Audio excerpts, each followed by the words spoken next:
Reincarnated as a legendary mage, Leon Klein faces the ultimate boss in a fiery dungeon. While the skeletal demon king laughs, declaring that this is finally his end, but our overpowered protagonist refuses to back down from this massive threat, unleashing a massive wave of destructive fire that consumes the entire battlefield, only for Leon to counter with his signature high-tier freezing ice magic, shattering the enemy's confidence as freezing shards rain down from the sky. He screams the Demon King's name while preparing his final ultimate strike. With a sudden stomp, he freezes the entire ground solid in an instant. Sharp pillars of ice shoot straight toward the terrified Monster King's face, who screams in agony as the freezing magic completely pierces his body. This boss crumbles into pieces while cursing our hero with his last breath. A massive explosion follows, signaling the true end of this brutal war. Standing quietly amidst the ruins, the exhausted mage finally catches his breath. He closes his eyes with a deep sense of relief and satisfaction, believing that the world is finally safe from the terrifying demonic threat. Soon he returns home as a celebrated hero cheered by the kingdom. His journey leads him back to the peaceful orphanage where he grew up, arriving in a fancy carriage as the excited kids run to greet him. He turns around with a soft look upon hearing a familiar voice, revealing a cute little girl holding a teddy bear running toward him. Leon tells the little girl he has to head out for a bit. She happily agrees and begs him to teach her more magic when he returns, making his way to the royal castle next to meet with the kingdom's rulers, where the king enthusiastically welcomes our legendary hero alongside the crown prince. Bowing respectfully, Leon greets Prince Shark after their long time away from the battlefield.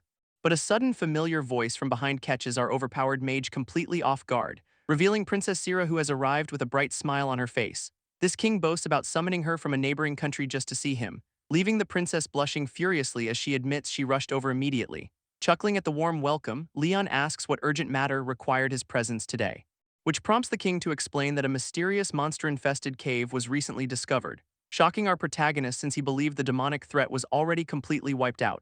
Since none of the scouts sent inside have ever returned, an investigation is desperately needed, though the king laughs because he knows Leon can easily handle any threat, prompting the mage to realize he must protect this hard-won piece at all costs, especially to secure a bright and safe future for the sweet orphanage kids. He formally accepts the dangerous mission, bowing deeply to show his absolute loyalty. Suddenly, the king suggests that they discuss his marriage to Princess Sira right after, forcing Leon to laugh awkwardly while internally screaming that marriage is a massive leap, leaving the royals laughing heartily while our hero prepares for his next big dungeon raid. Prince Shark flashes a friendly smile, looking like the perfect reliable ally for this mission, and the king suggests staying at the castle tonight before heading out tomorrow morning. Bright and early the next day, Leon waits outside as his royal guide finally arrives, flanked by heavily armored guards to lead the way to this mysterious new dungeon. Shark politely expresses his excitement to work alongside the legendary hero on this investigation, prompting our protagonist to return the gesture with a firm and respectful handshake. Arriving at the massive mountain crevice, the prince points out the dark cave entrance, which immediately puts our overpowered mage on high alert as they prepare to step inside. Creepy dark roots and a strange purple mist fill the cavern, giving off a terrible vibe, making Leon wonder if this ominous energy is the real reason behind the missing scouts.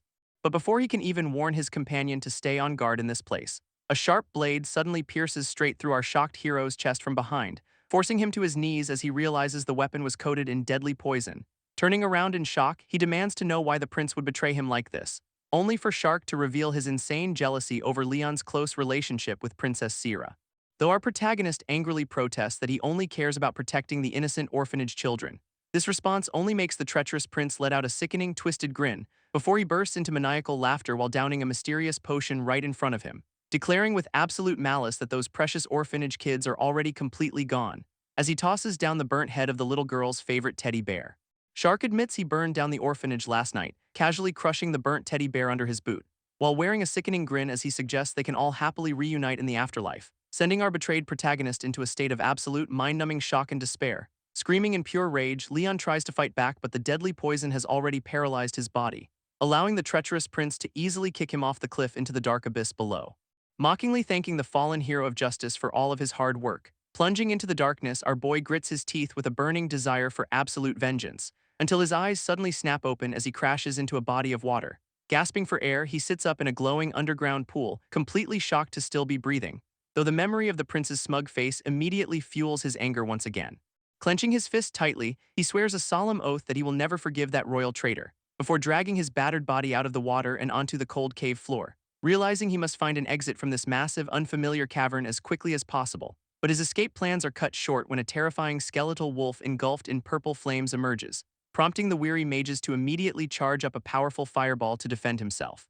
He unleashes the destructive spell, completely obliterating the undead beast in a massive fiery explosion, standing calmly in the smoke as he expects the threat to be completely dealt with, only for a bizarre system window to pop up, revealing a ridiculous million-kill secret quest, leaving him staring in absolute disbelief at the floating holographic screen in front of him, just as the skeletal monster instantly regenerates, signaling the start of a truly endless grind.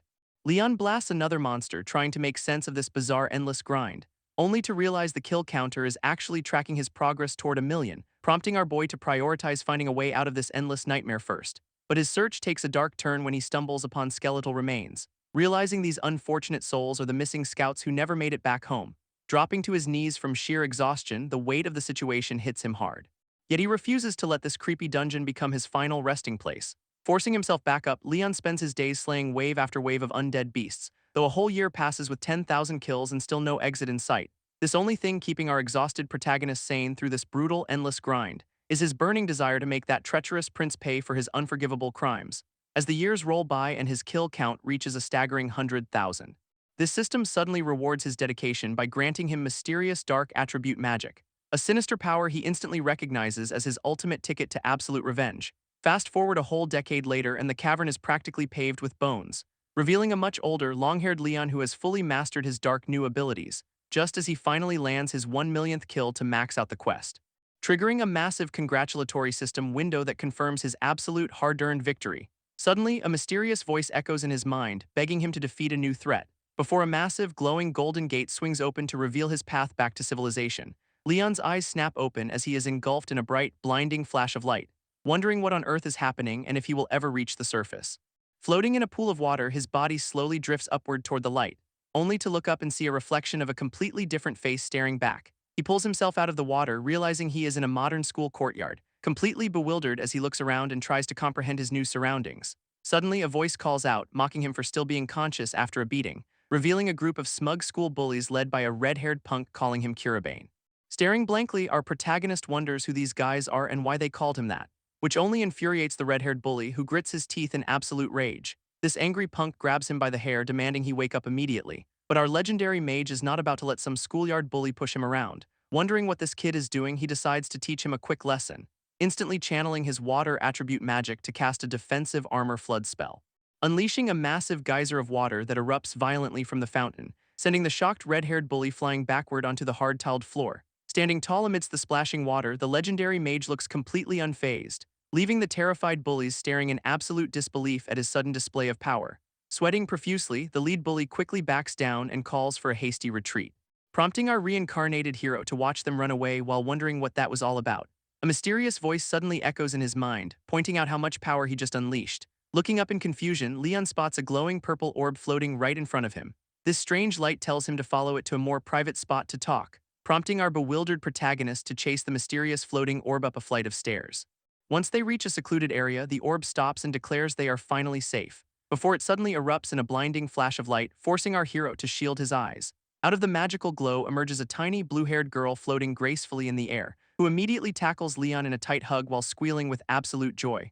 Holding the energetic kid at arm's length, he demands to know exactly who she is. Whereupon she politely introduces herself as Luna, a messenger sent directly from the goddess. Leon repeats her title in disbelief, waiting for a proper explanation of his current situation, only for Luna to drop a massive bombshell by revealing she is a guide for the dead. She explains that his original body actually died back in that dark, monster-infested cavern, leaving our protagonist to sit down and quietly process this wild, reality-bending revelation. Although Luna apologizes for the confusion, Leon reassures her that he has already organized his thoughts, but he still needs to know why the goddess chose to reincarnate him here. Suddenly, a massive pillar of emerald light erupts violently right next to them, revealing a colossal glowing green portal that towers over the entire school rooftop. Luna beams with excitement, inviting him to step forward so he can finally get his answers. While our legendary mage stares at the gateway, bracing himself for whatever comes next, Leon steps through the massive green gateway, bracing himself for whatever lies on the other side, only to find himself staring at a desolate red sky wasteland that looks straight out of a nightmare, where a massive heavy foot suddenly stomps down to reveal a terrifyingly familiar threat from his past. It is the Grand Saurus, a legendary beast protected by an incredibly durable honeycomb magic barrier, prompting our hero to remember how it took him 3 grueling days to defeat it before. Luckily, Luna is right there cheering him on, reminding him to use his newly acquired cheat code, referring to the overpowered dark attribute magic he unlocked during his decade of endless grinding. As the giant red dinosaur roars directly in his face, Leon remains completely calm and collected, channeling a massive vortex of dark energy that completely swallows up the surrounding battlefield.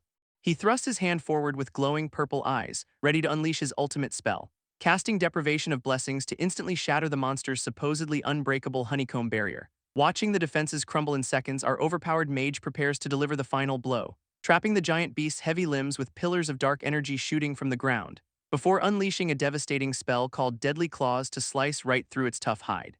This massive dinosaur screeches in agony as the dark slashes tear it apart in an instant, crashing heavily onto the dirt as a completely defeated pile of scales and bones. Luna immediately starts jumping up and down with joy, celebrating his ridiculously easy victory, while Leon stares at his hands in absolute disbelief over his own terrifying new power. Standing over his fallen foe, he realizes that 10 years of grinding really paid off. Though his hyperactive fairy guide is already floating around, completely unfazed by his insane strength. Annoyed by the lack of details, Leon calls out his tiny guide for leaving out crucial information, though he quickly calms down and reassures her that he finally understands the situation, asking if the terrifying demon King Belfar is also making his way to this new world. Luna enthusiastically confirms his suspicions, explaining that the massive golden gate was created by the demon's influence, warning him that leaving these portals unchecked will lead to the absolute destruction of this world. Our hero closes his eyes, realizing why the goddess chose him to act as this world's savior. But a sudden realization hits him as he ponders the connection to his past life. Spotting a nearby school flag, his eyes widen at the sight of a highly familiar royal crest. Realizing it matches the exact symbol worn by the treacherous prince who betrayed him a decade ago. Clenching his fist in absolute fury, Leon struggles to contain his burning desire for immediate revenge, while Luna senses someone approaching and quickly vanishes into a swirl of purple magical energy. Heavy footsteps echo across the stone rooftop, signaling the arrival of an unexpected visitor, prompting our reincarnated mage to turn around and face whoever is calling out to him. Standing before him is a stunning, blue-eyed blonde girl wearing the school's elite student uniform, who politely asks for a moment of his time as she steps onto the rooftop. She directly asks if he noticed a massive magical gate appearing in the immediate area, causing Luna to telepathically warn him to play dumb and avoid getting dragged into trouble. Leon smoothly denies seeing anything, leaving the suspicious girl to wonder if her senses played tricks on her, until her eyes suddenly light up with recognition as she looks closer at his face, remembering him as the weak student who was getting bullied by those red-haired punks just moments ago. Bowing deeply, the blonde girl sincerely apologizes for not stepping in to help him sooner, explaining that she wanted to stop the bullies but simply did not notice them in time. Our boy tells her there is absolutely no need to apologize for something she did not do, quietly noting to himself that she seems like a remarkably upright and decent person. Since he claims to know nothing about the gate, she bids him farewell and heads back, prompting Luna to pop back out and praise the girl's impressive ability to sense magical energy. This hyperactive fairy immediately teases him about raising a romance flag like some dating game protagonist, but their playful banter quickly cuts short as night falls over the massive student dorms, where Leon arrives at his room only to find his door plastered with hateful sticky notes, while a group of nearby students snicker in the hallway, thoroughly enjoying his misery. Grabbing the handle, he realizes that the polite girl from earlier was definitely a rare exception, which absolutely infuriates Luna as she screams about how incredibly vulgar and cruel these people are. Looking around the messy room, she notes that the original owner of this body had it rough. Sitting down on his bed, Leon asks his guide what exactly is wrong with this academy, wondering if that treacherous prince also crossed over to this world alongside the Demon King. But the tiny fairy sheepishly admits that she does not know everything about this world. She explains that despite peeking in to guide him, she could not locate the prince anywhere, leaving our protagonist to deeply ponder his next move as he plans to investigate this mystery. For now, he decides to focus on learning how this academy works while keeping his vengeance burning. Soon enough, the morning sun shines through the window, signaling the start of a brand new day. Grabbing a pair of scissors, our hero decides it is time for a quick makeover, while Luna floats nearby, showering his sharp new haircut with endless enthusiastic compliments. To avoid drawing suspicion, he resolves to mimic the original owner's weak personality, blending into the crowd of students as he finally heads out for school. Even in a standard uniform, his legendary mage aura makes him stand out effortlessly, prompting him to quietly analyze the basic rules of this unfamiliar modern society. Apparently, mysterious gates began appearing years ago, introducing mana and awakening magical abilities, which led to humans hunting dangerous monsters to harvest their highly valuable resources, creating a massive surge of people striving to become elite hunters called Seekers. This prestigious academy exists solely to train those hopeful recruits for the front lines, but a sudden magical shout from outside instantly breaks Leon's train of thought. Down on the training field, the student council president unleashes a massive ice spell, earning a nod of approval from our protagonist, who recognizes her decent talent. Turning away from the window, he prepares to search for clues about the prince, only to be rudely interrupted by a highly familiar, incredibly annoying voice. This red-haired punk from yesterday is back, flanked by his usual smug lackeys, throwing his arm around Leon's shoulder to demand a quick errand run. Our hero just stares back blankly, casually suggesting the bully buy his own bread. An instant wave of absolute fury washes over the hot-headed punk's face. Unaware that the powerful student council president is standing right behind them, this hot-headed bully immediately launches a magic attack, aiming to teach our protagonist a painful lesson. But the student council president suddenly steps in to stop the unauthorized duel. Ignoring her warning, the punk unleashes a massive stone hammer spell directly at them. Leon remains completely unfazed by the incoming boulder, quietly sighing at how annoying this is. Deciding to end this quickly, he prepares to tap into his dark attribute magic, which instantly manifests as a crackling purple barrier that shatters the incoming stone attack, casting a spell called Grim Eater to effortlessly consume the bully's offensive magic. This massive boulder is completely pulverized into dust, leaving no trace of the threat behind. As the dust settles, Leon stands calmly while his audience stares in absolute disbelief. Leaving the red-haired punk sweating profusely, completely unable to comprehend what just happened, our hero casually bids them farewell and walks away, ignoring the bully's desperate shouts, while the student council president watches him leave, deeply intrigued by his hidden power. Later that afternoon, Leon receives a threatening note demanding he show up at the training grounds. Luna suggests just ignoring the obvious trap, but Leon decides to face them head-on, explaining that he wants to eliminate any annoying hindrances to his peaceful school life. This hyperactive fairy immediately gets pumped for a fight, though Leon warns her to stay hidden. Under the bright moonlight, he arrives at the training field to find three bullies waiting, where the leader angrily demands to know how a weakling suddenly gained such monstrous strength, before waving his lackeys back to initiate a supposedly fair, one-on-one duel to the end. Leon's eyes glow with dangerous purple energy, accepting the challenge on one simple condition. This red-haired bully laughs hysterically, mocking Leon for how easily he used to tremble before, but our overpowered protagonist simply gestures for him to bring it on without wasting any more breath. Infuriated by this calm attitude, the hot-headed punk eagerly accepts the invitation to fight, though he immediately orders his two lackeys to jump in and ambush Leon instead. Both minions unleash their elemental magic simultaneously, aiming to crush our hero from both sides. While their cowardly leader cackles about lying about this being a fair one-on-one duel, Leon's glowing purple eyes narrow, completely unfazed because he fully expected this pathetic betrayal, raising his hand casually to activate his overpowered dark magic before the attacks can land. He casts a defensive spell called Denial Mirror to form a swirling purple barrier. This barrier instantly reflects the incoming elemental blasts directly back at the shocked attackers, sending the two cheating lackeys flying across the field from their own reflected power. Our protagonist leaves the red-haired bully completely frozen in absolute terror, unable to comprehend what just happened. Walking forward through the dust, Leon calmly warns them that he never falls for sneak attacks twice. A menacing flame of dark energy crackles in his palm to show he means business, standing tall as a terrifying force of nature while his opponent trembles in the moonlight, which leaves the bully sweating profusely as he desperately tries to make sense of this power. Since he only knows the four basic elements, this dark purple energy is completely alien, yet he still tries to mask his fear by pointing and calling our protagonist useless. Hearing that familiar insult, Leon's expression darkens as his eyes flash with pure, unadulterated rage, unleashing a massive, suffocating aura of dark magic to finally put this arrogant bully in his place. Choking on his own words, the terrified bully desperately tries to cast one last fire spell, but Leon easily bypasses his defenses, looming over him like an absolute shadow of doom, actively draining the punk's remaining mana with a single swipe of his dark magic. Completely dumbfounded by this overwhelming gap in power, the bully can only gasp in shock, as his vision quickly fades into darkness while his consciousness completely slips away. He collapses onto the hard stone floor, leaving our protagonist standing victorious in the quiet night. Floating back into view, Luna explains that stealing mana is the ultimate power of dark magic, which Leon appreciates since it means these annoying pests will not be bothering him anytime soon. But their peaceful moment is instantly shattered by a sudden, deafening siren echoing across the campus. Emergency speakers blare throughout the academy grounds, ordering an immediate evacuation for all students, announcing that a highly dangerous Category Red gate has suddenly manifested right on school territory, which represents the absolute highest threat level possible in this modern world. Inside the main building, doors fly open as chaos erupts throughout the hallways, prompting the student council president to take charge and direct everyone to safety.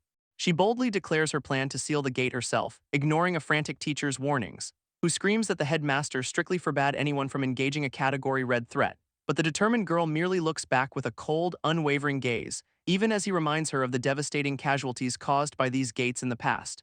To her, protecting people from these exact disasters is the sole purpose of their training.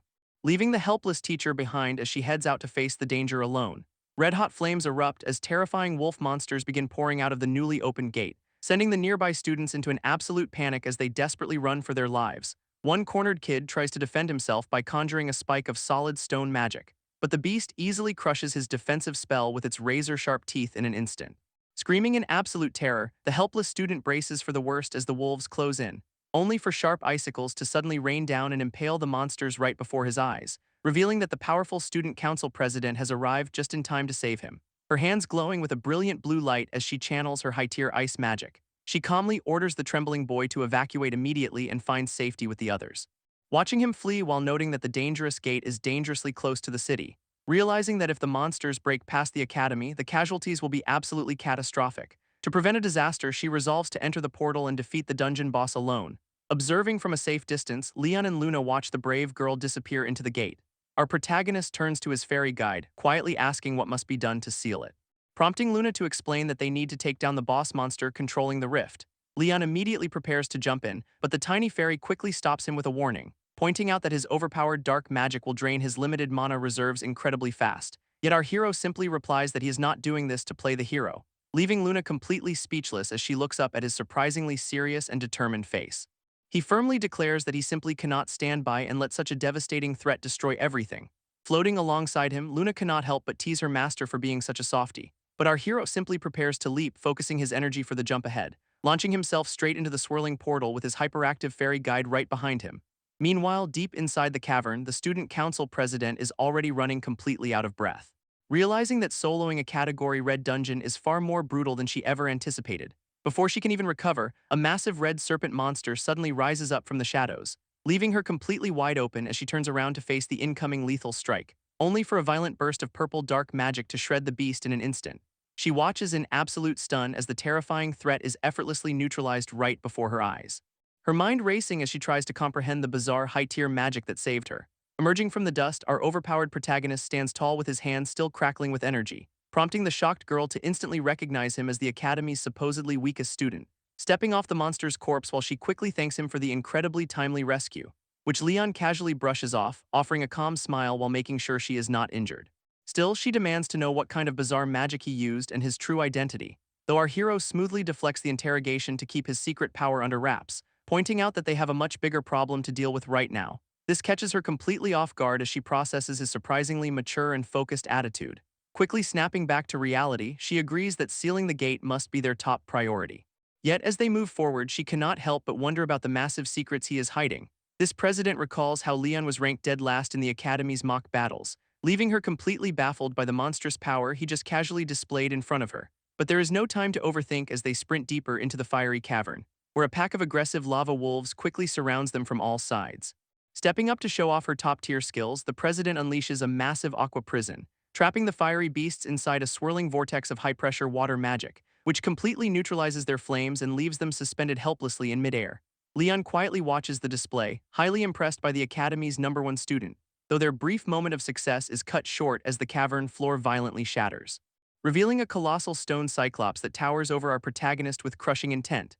This giant golem slams its massive fist down, but Leon effortlessly leaps out of harm's way, channeling his dark attribute magic into his palm to end this fight in a single move. He unleashes a spell called Blind Edge, sending sharp purple energy slicing through the air, which instantly shatters the massive stone monster into a pile of harmless rubble, leaving the president completely stunned by how perfectly he targeted the beast's weak point, realizing that his casting speed and precision are far beyond any normal student's capabilities. To her, he moves with the seasoned grace of a veteran who has fought for decades. Pushing forward through the cave, they finally spot a blinding light at the tunnel's exit, stealing their resolve as they prepare to face whatever nightmare is waiting outside, only to find a colossal red dragon ready to turn them both into ash. This president instantly panics upon realizing they're facing a legendary, textbook-level lava dragon, but Leon calmly warns her about its deadly long-range fire and tail attacks, giving her zero time to process his sudden expertise before the beast roars, unleashing a colossal beam of pure, concentrated heat that threatens to incinerate them. Next comes a massive, spiked tail whipping straight toward the distracted girl, forcing her to leap backward just as the heavy blow shatters the stone. Realizing Leon's prediction was entirely correct, she immediately channels her high-tier mana, launching a massive icicle lance to pierce straight through the monster's fiery defenses, only for her ultimate elemental counter to instantly melt against its intense heat. She stands completely frozen in disbelief as the sheer temperature nullifies her magic. Though our overpowered protagonist casually steps forward to show her how it is done, he unleashes a devastating spell called Deadly Claw, sending massive purple slashes forward, which easily tears through the dragon's wing and disrupts its fiery momentum, sending the giant beast reeling backward as it struggles to maintain its balance. Leon looks genuinely offended that the boss is trying to fly away to safety, while the president runs up to ask how they should handle this escape. Turning to her, our hero asks if she can cast any other elemental attributes, requesting that she use her magic to temporarily slow the flying beast down. Trusting his judgment completely, she agrees to leave the offensive strategy to him, instantly hovering into the air as she prepares to unleash her high-tier wind magic. Gathering her remaining mana, the president channels a massive swirl of high-tier wind magic, unleashing a powerful aerial blast that completely traps the flying dragon in a raging vortex, leaving the giant beast screeching in frustration as its fiery wings are temporarily pinned, which gives Luna the perfect opening to shout that the monster has stopped moving. Stepping forward with absolute confidence, our protagonist prepares to deliver the final, crushing blow, summoning a swarm of glowing purple butterflies as his dark attribute magic surges wildly. Casting his ultimate Abyss Ruler spell to completely envelop the massive beast in darkness. With a simple flick of his wrist, he commands the dark energy to detonate, triggering a violent explosion of purple magic that tears the legendary dragon apart, shielding the stunned president from the shockwave as the dust finally begins to settle. This colossal threat collapses onto the cavern floor, its wings shredded and its fire completely extinguished. Floating around in pure excitement, Luna cheers for her master while Leon just lets out a tired sigh, though the president can only stare in disbelief before quietly admitting that he actually succeeded, offering a warm smile while noting she has a million questions about his secret powers, but she decides to save the interrogation for later, shaking his hand to thank him instead.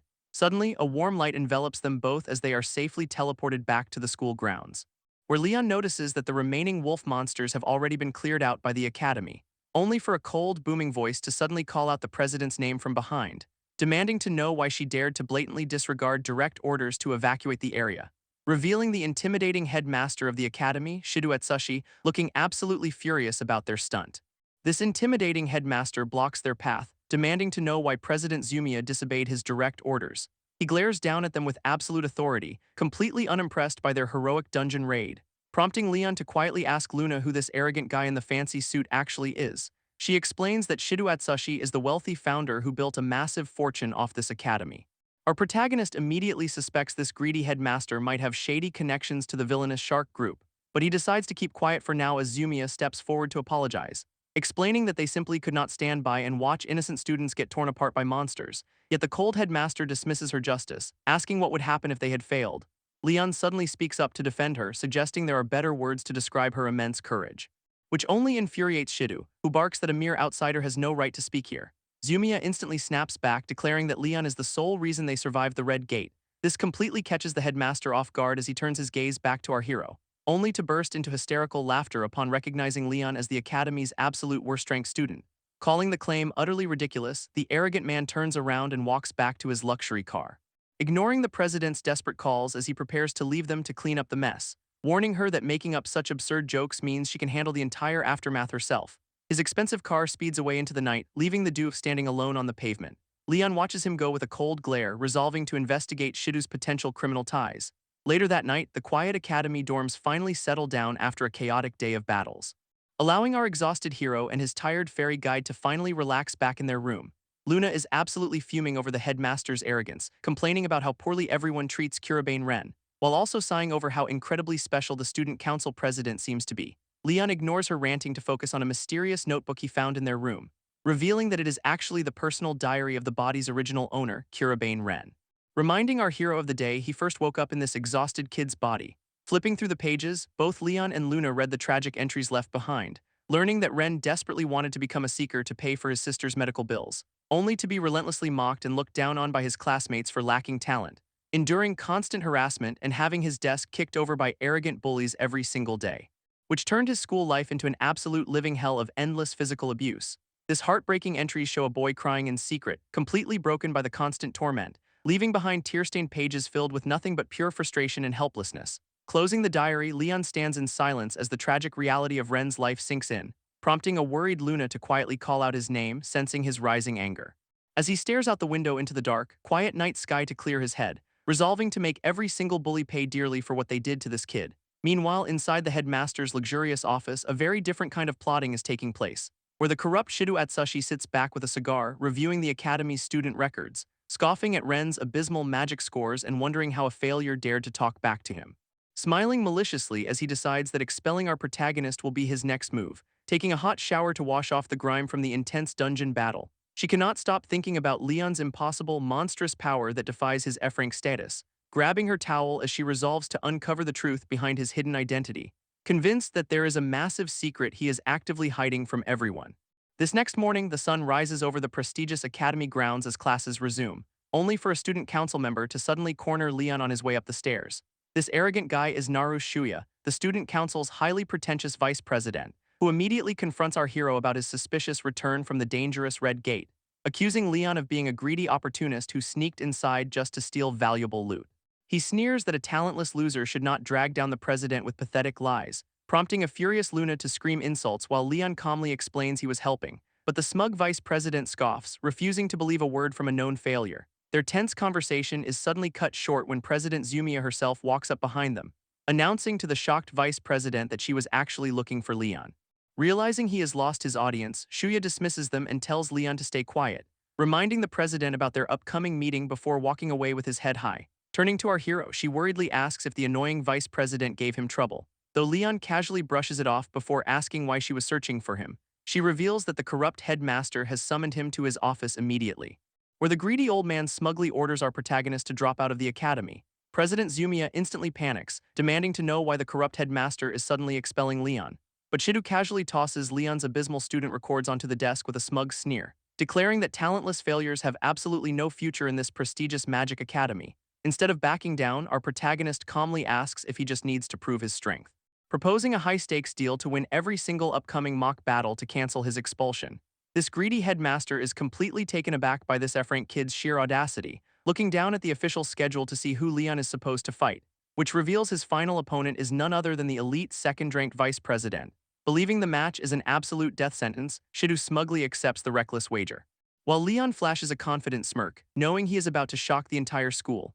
Later that night, the quiet student dorms finally settle down under a dark sky. Inside their room, a shocked Luna stares wide-eyed at the impossible tournament lineup, though Leon remains completely unfazed by the massive target painted on his back. Meanwhile, a flashback reveals the president chasing after our hero in the school hallway, desperately begging him to take back his words before he gets himself permanently expelled, warning him that the pretentious vice president is a highly skilled and dangerous opponent. Yet Leon simply smiles, thanking her for showing genuine concern for his well-being, before walking away with a cold glare, fully prepared to show everyone his true power. Back in the present, Luna wonders why he even bothers staying at this annoying academy. But Leon explains that remaining a student is the perfect cover to hunt down the Shark Syndicate. Leon ponders if there is a direct connection between the corrupt headmaster and the villainous shark, but Luna quickly shoots down the theory that the headmaster is actually possessed by their enemy. She explains that her fairy senses would easily detect any dimensional entities lurking around the school, leaving our hero to conclude they just need to keep clearing gates and hunting their targets. Though he suddenly notices his tiny guide looking incredibly downcast and full of worry, this little fairy admits she feels deeply guilty for dragging him into such a dangerous, heavy burden. However, Leon immediately reassures her, telling her that he is actually quite grateful for this chance, since this second life allows him to finally get revenge and save this new world. Looking back at her with a gentle expression, he tells her to stop apologizing, which completely warms the fairy's heart as she stares up at her incredibly kind master. She silently celebrates, feeling absolutely blessed that he was the one chosen by the goddess. Deciding it is time to turn in, our protagonist prepares to rest up for tomorrow's big match, prompting Luna to fly around the room, hyped to show the corrupt headmaster his true power, hoping with all her heart that her master's deepest wishes will eventually come true. This next morning, a massive crowd gathers at the Academy Stadium as the mock battles begin, where Leon's first opponent smugly laughs, thrilled to face the school's most famous F-rank loser. Arrogant students in the stands mock our hero, loudly telling his opponent to take it easy, yet Leon remains completely unfazed by their insults, letting out a quiet, calm breath. And as the starting whistle blows, the overconfident bully immediately charges forward with green magic, unleashing a massive wind slash to end the match in a single devastating blow.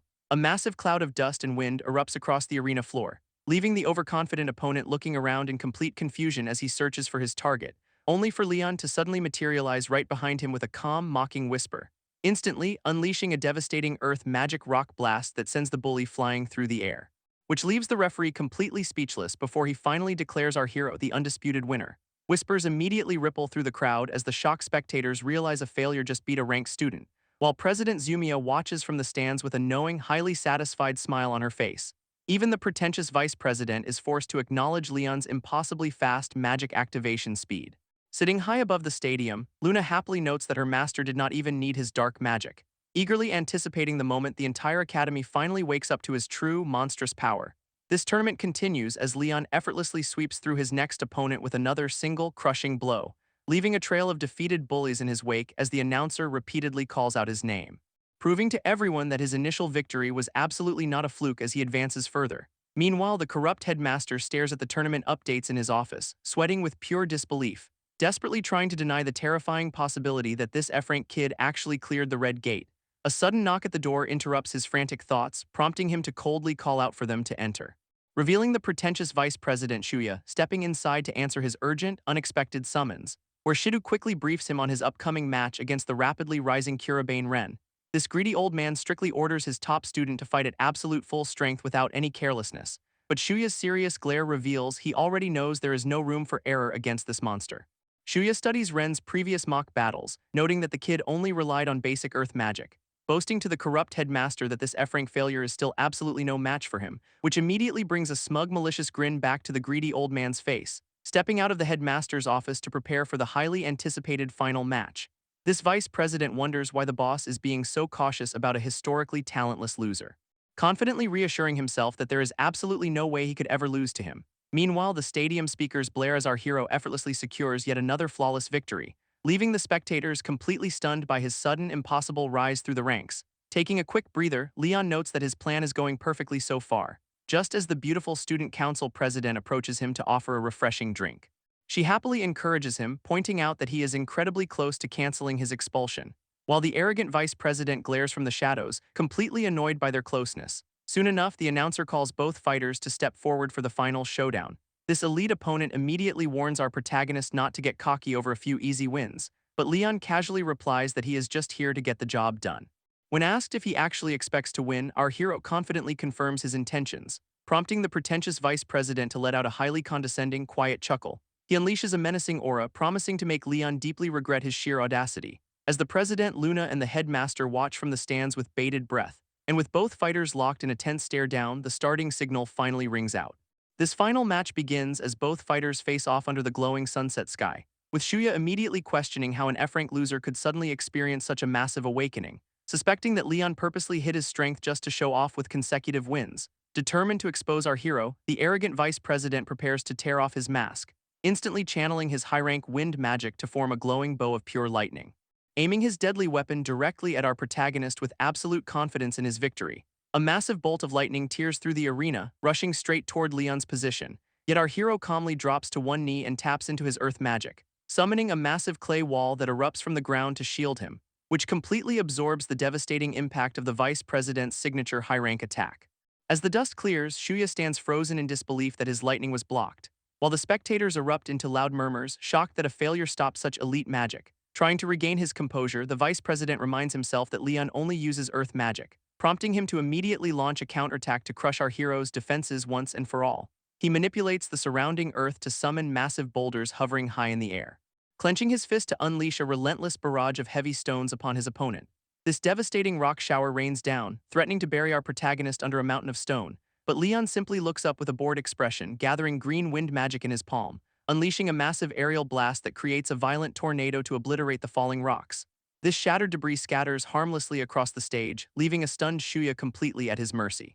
Shuya stands frozen in absolute shock, unable to comprehend how an F-rank loser just used wind magic, while the entire stadium erupts into wild cheers as the crowd witnesses another impossible counter, leaving the spectators whispering in disbelief about Leon suddenly wielding a completely different magic attribute, since normal mages are strictly limited to mastering only one element throughout their entire lives. Mastering even a single attribute takes years of grueling training, making Leon's dual-element mastery completely absurd, and President Zumia can only watch in stunned silence as she clutches her hands together, quietly admitting to herself that our protagonist's true power is completely beyond human comprehension. Gritting his teeth, the arrogant vice president demands to know how Leon can use anything besides earth magic. But our hero calmly replies that Shuya is simply looking down on everyone else way too much. This blunt call-out instantly strikes a nerve, making the pretentious elite glare back with pure rage, as Leon casually lectures him on his sheer arrogance, carelessness, and terrible attitude on the battlefield, which only serves to infuriate the vice president even further as his pride is utterly shattered. Clenching his fist in a silent rage, Shuya warns the upstart kid not to get ahead of himself, declaring that the only person in this entire academy he actually respects is President Zumia. He channels his mana, determined to reach the absolute peak of magic just to stand by her side, warning Leon that a talentless failure could never hope to be his equal in this lifetime, instantly unleashing a massive surge of swirling blue energy that completely envelops his entire body. This crowd gasps in awe as they recognize the vice president's signature high-rank water attribute magic, prompting Shuya to thrust his hand forward to unleash a devastating torrent to end the match. Yet Leon remains completely unfazed as the freezing water magic begins to crystallize right beneath his feet. Shuya unleashes his ultimate freezing spell, summoning a massive pillar of absolute zero energy, confidently believing that neither wind nor earth magic could ever hope to block this attack. As a giant ice crystal completely encases our hero, the arrogant elite celebrates his guaranteed victory. But a sudden, massive burst of intense fire magic erupts from deep within the frozen prison, leaving the vice president sweating in pure disbelief as his ultimate move instantly fails. This ice shatters into a million pieces as Leon easily melts his way out, standing completely unharmed amidst a swirling vortex of blazing hot flames that terrifies his opponent, who can only stare in absolute horror at the realization that Leon wields three different elements.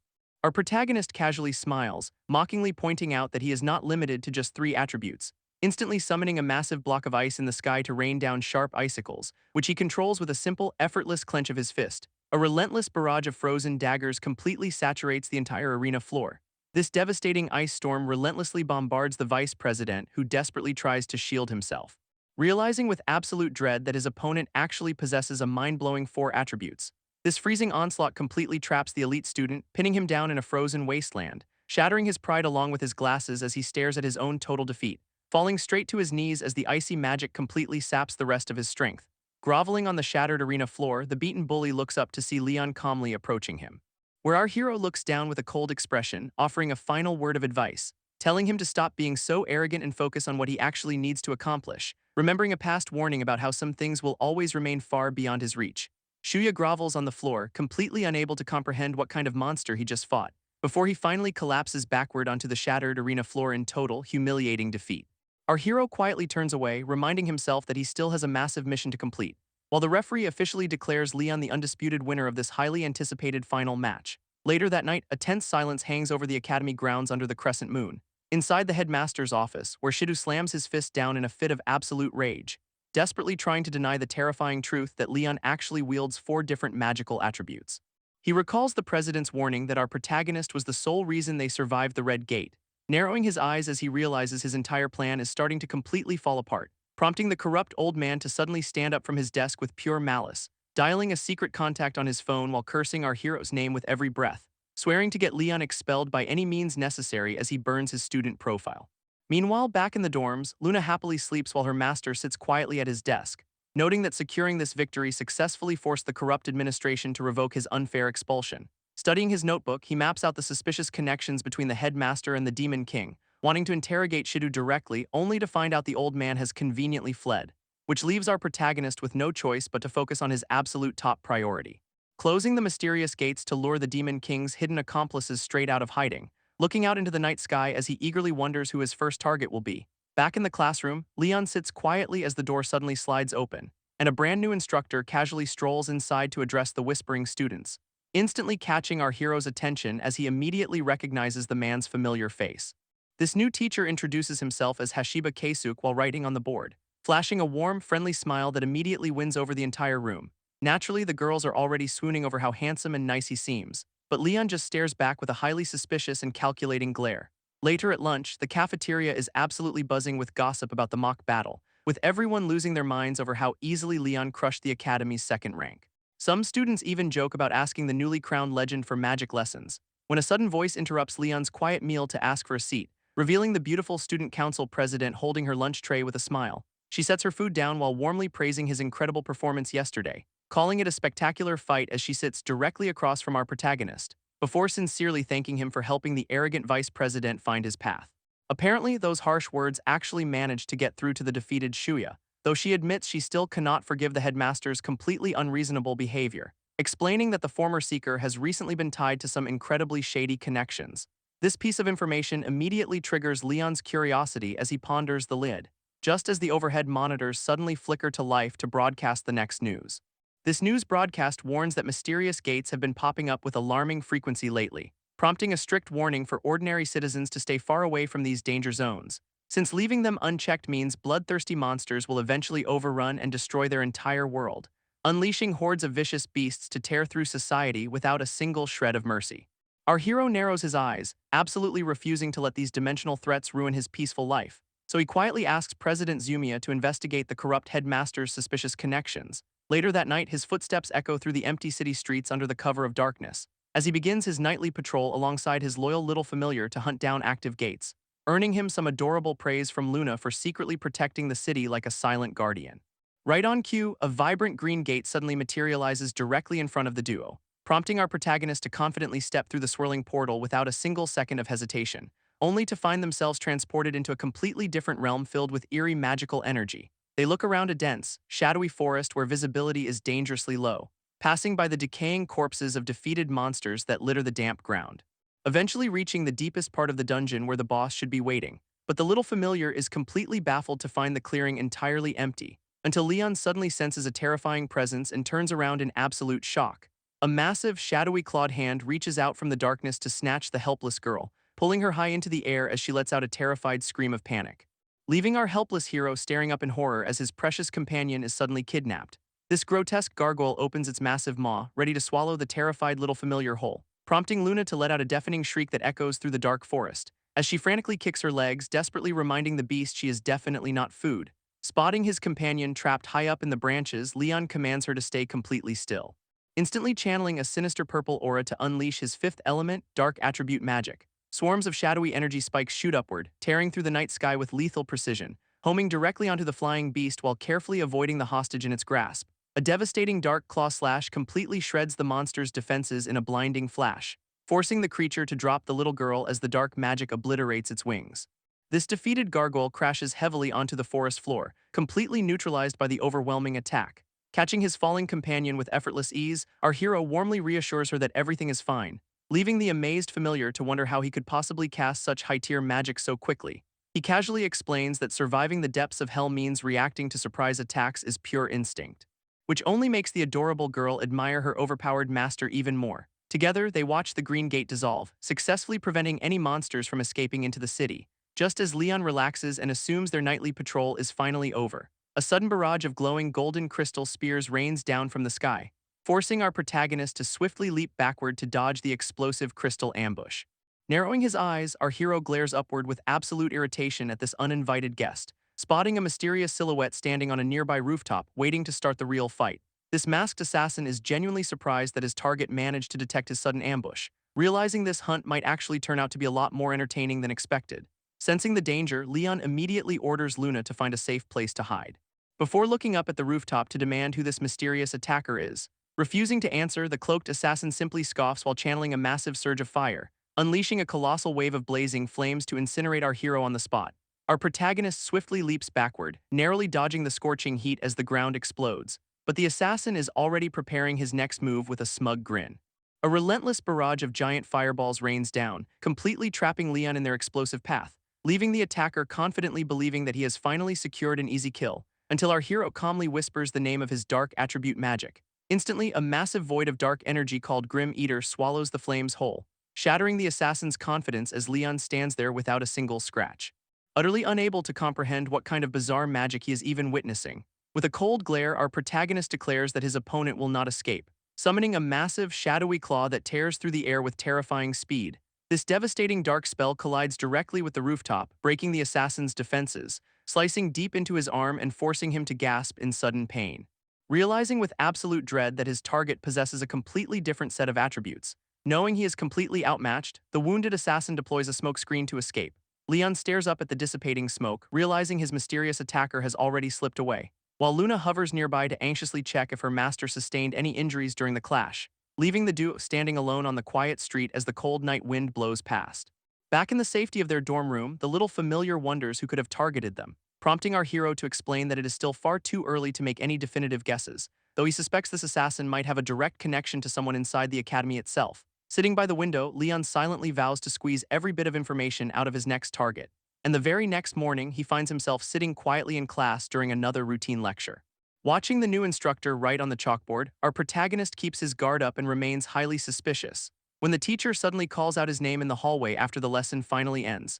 This friendly new instructor mentions hearing rumors about Leon soloing a dangerous Category Red gate, adding that while the corrupt headmaster refused to believe it, he has a completely different opinion.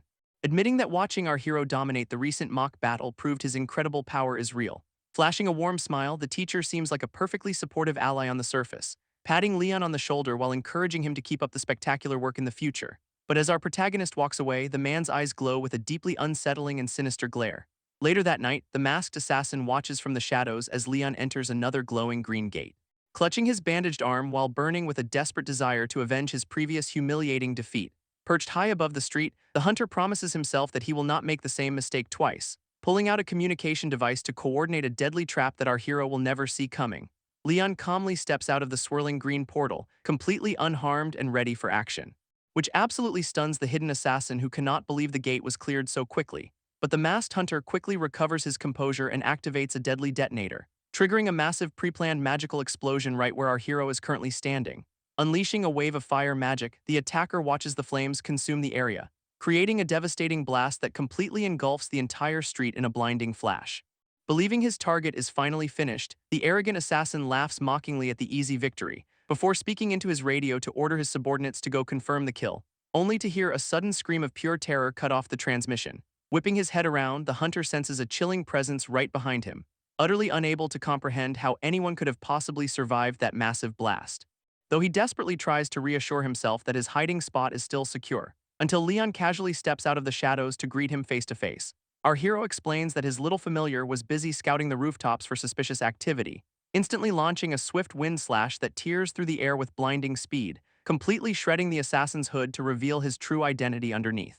Exposing the shocked face of their brand new academy instructor, Hashiba Keisuk, on the spot. He points out that the teacher foolishly used a different arm during today's lecture, proving he was nursing the exact injury sustained during their previous rooftop clash, and thanks to the president's investigation, his secret past as a former seeker is finally revealed. Leon reveals he knows Keisuk's signature homing magic, completely cornering the trembling instructor, pointing a finger directly at the exposed assassin to seal his fate on this quiet rooftop. As our hero coldly asks if the man has finally found his resolve, Keisuk stumbles backward in absolute disbelief, staring up at the student who completely outsmarted him, while Leon demands to know the real reason behind these relentless assassination attempts. Instead of begging for mercy, the corrupt teacher simply lets out a low, sinister chuckle, bursting into maniacal laughter while mockingly praising our protagonist for solving the mystery, before his expression turns incredibly dark with a sudden surge of murderous intent. Unleashing a massive wave of blazing fire, Keisuk warns the kid not to get ahead of himself, sending a barrage of explosive fireballs raining down to incinerate the entire area, confidently declaring that his target has absolutely nowhere left to run this time.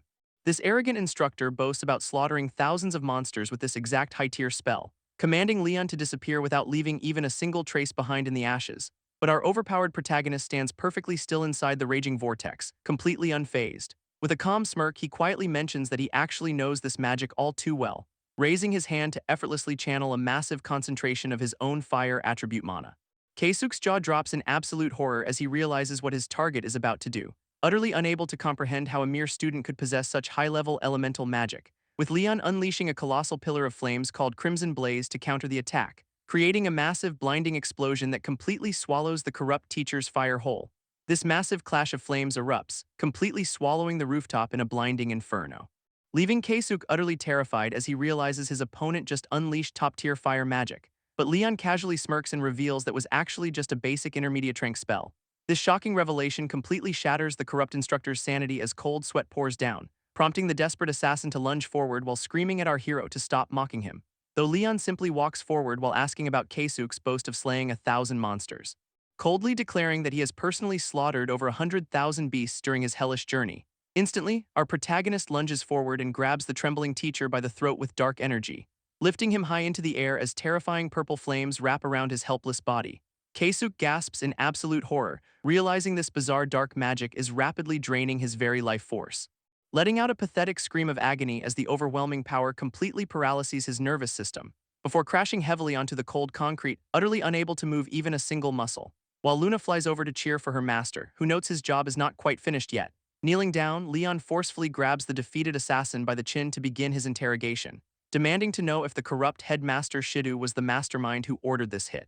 This teacher's sudden gasp of pure shock instantly confirms our hero's dark suspicions without a word, forcing the terrified man to blabber that he was only following orders to eliminate gate closers. which makes our protagonist realize that these open portals are crucial to the enemy's grand plan, confirming that Shido is definitely working with the demon Belfar despite running an academy for wizards, leaving Leon to contemplate his next move, knowing the headmaster is the key to everything.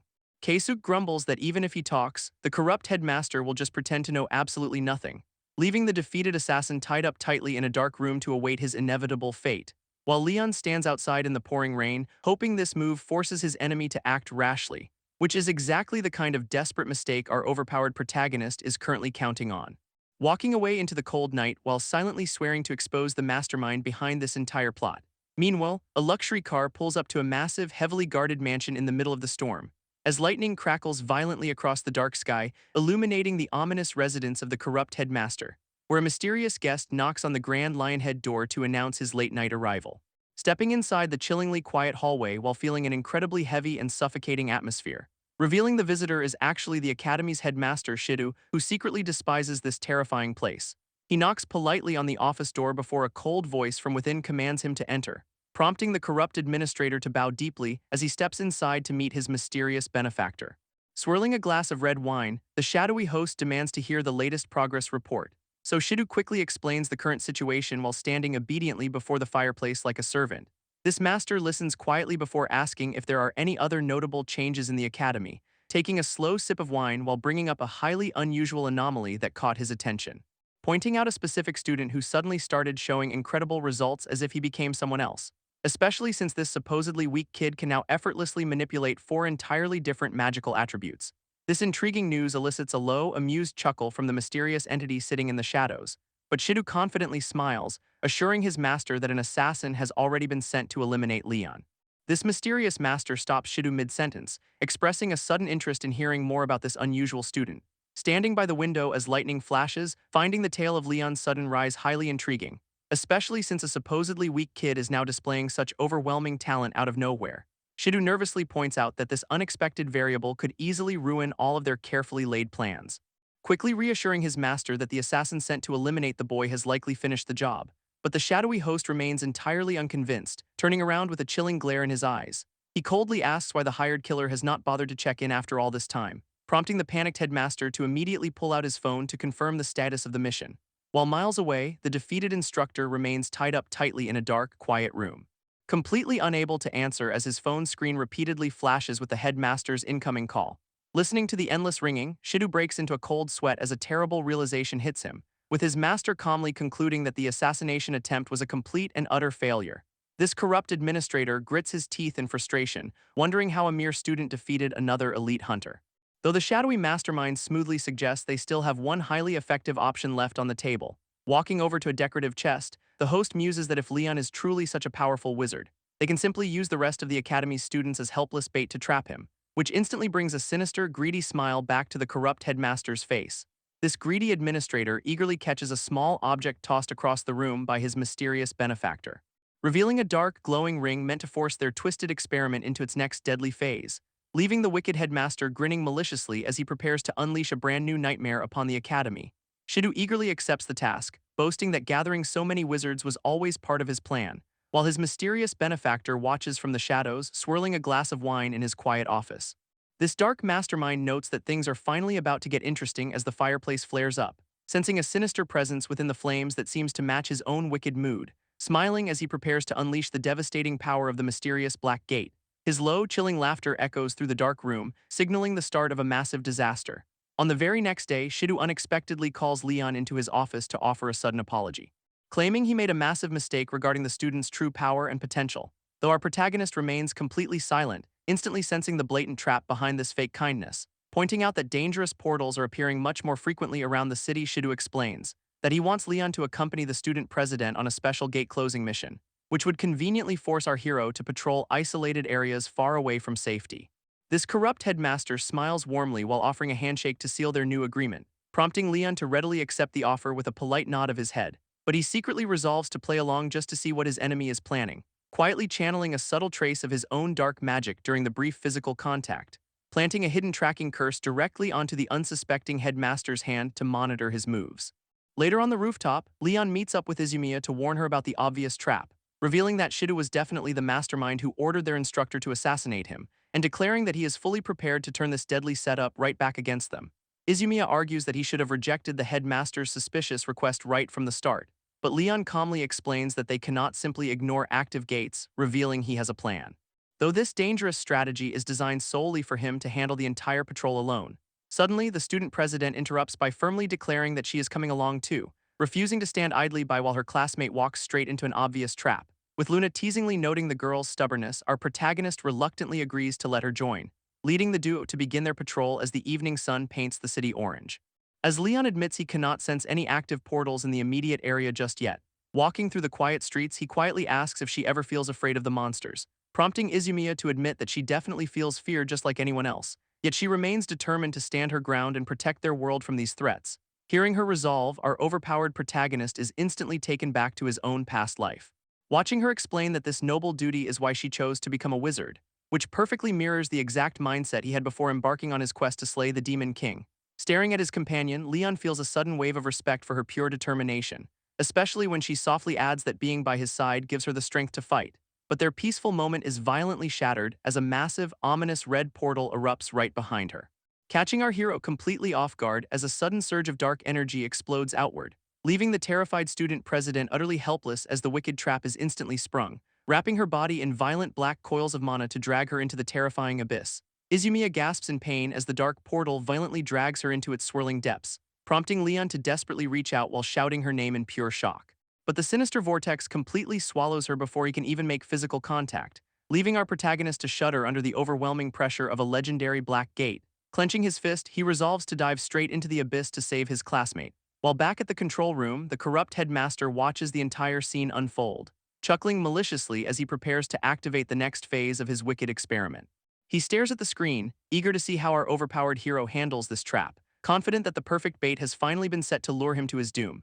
Meanwhile, his mysterious benefactor relaxes by the fireplace, pleased that everything is going according to plan, noting that the terrifying boss of this gate specifically preys on wizards with massive mana. Back at the portal, Leon stands firm as the dark energy continues to swirl violently.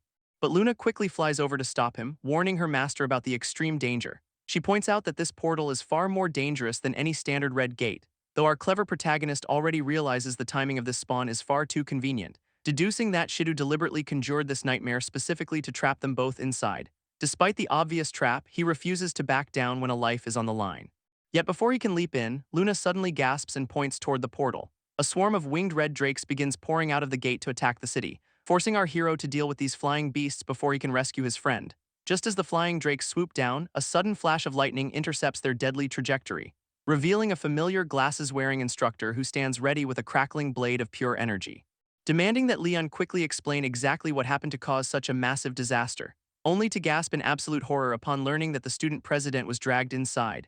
With more winged beasts pouring from the portal, they realize the immediate threat must be neutralized. But the brave instructor steps forward, insisting on holding the line by himself, prompting our grateful protagonist to offer a quick apology before preparing to make his move.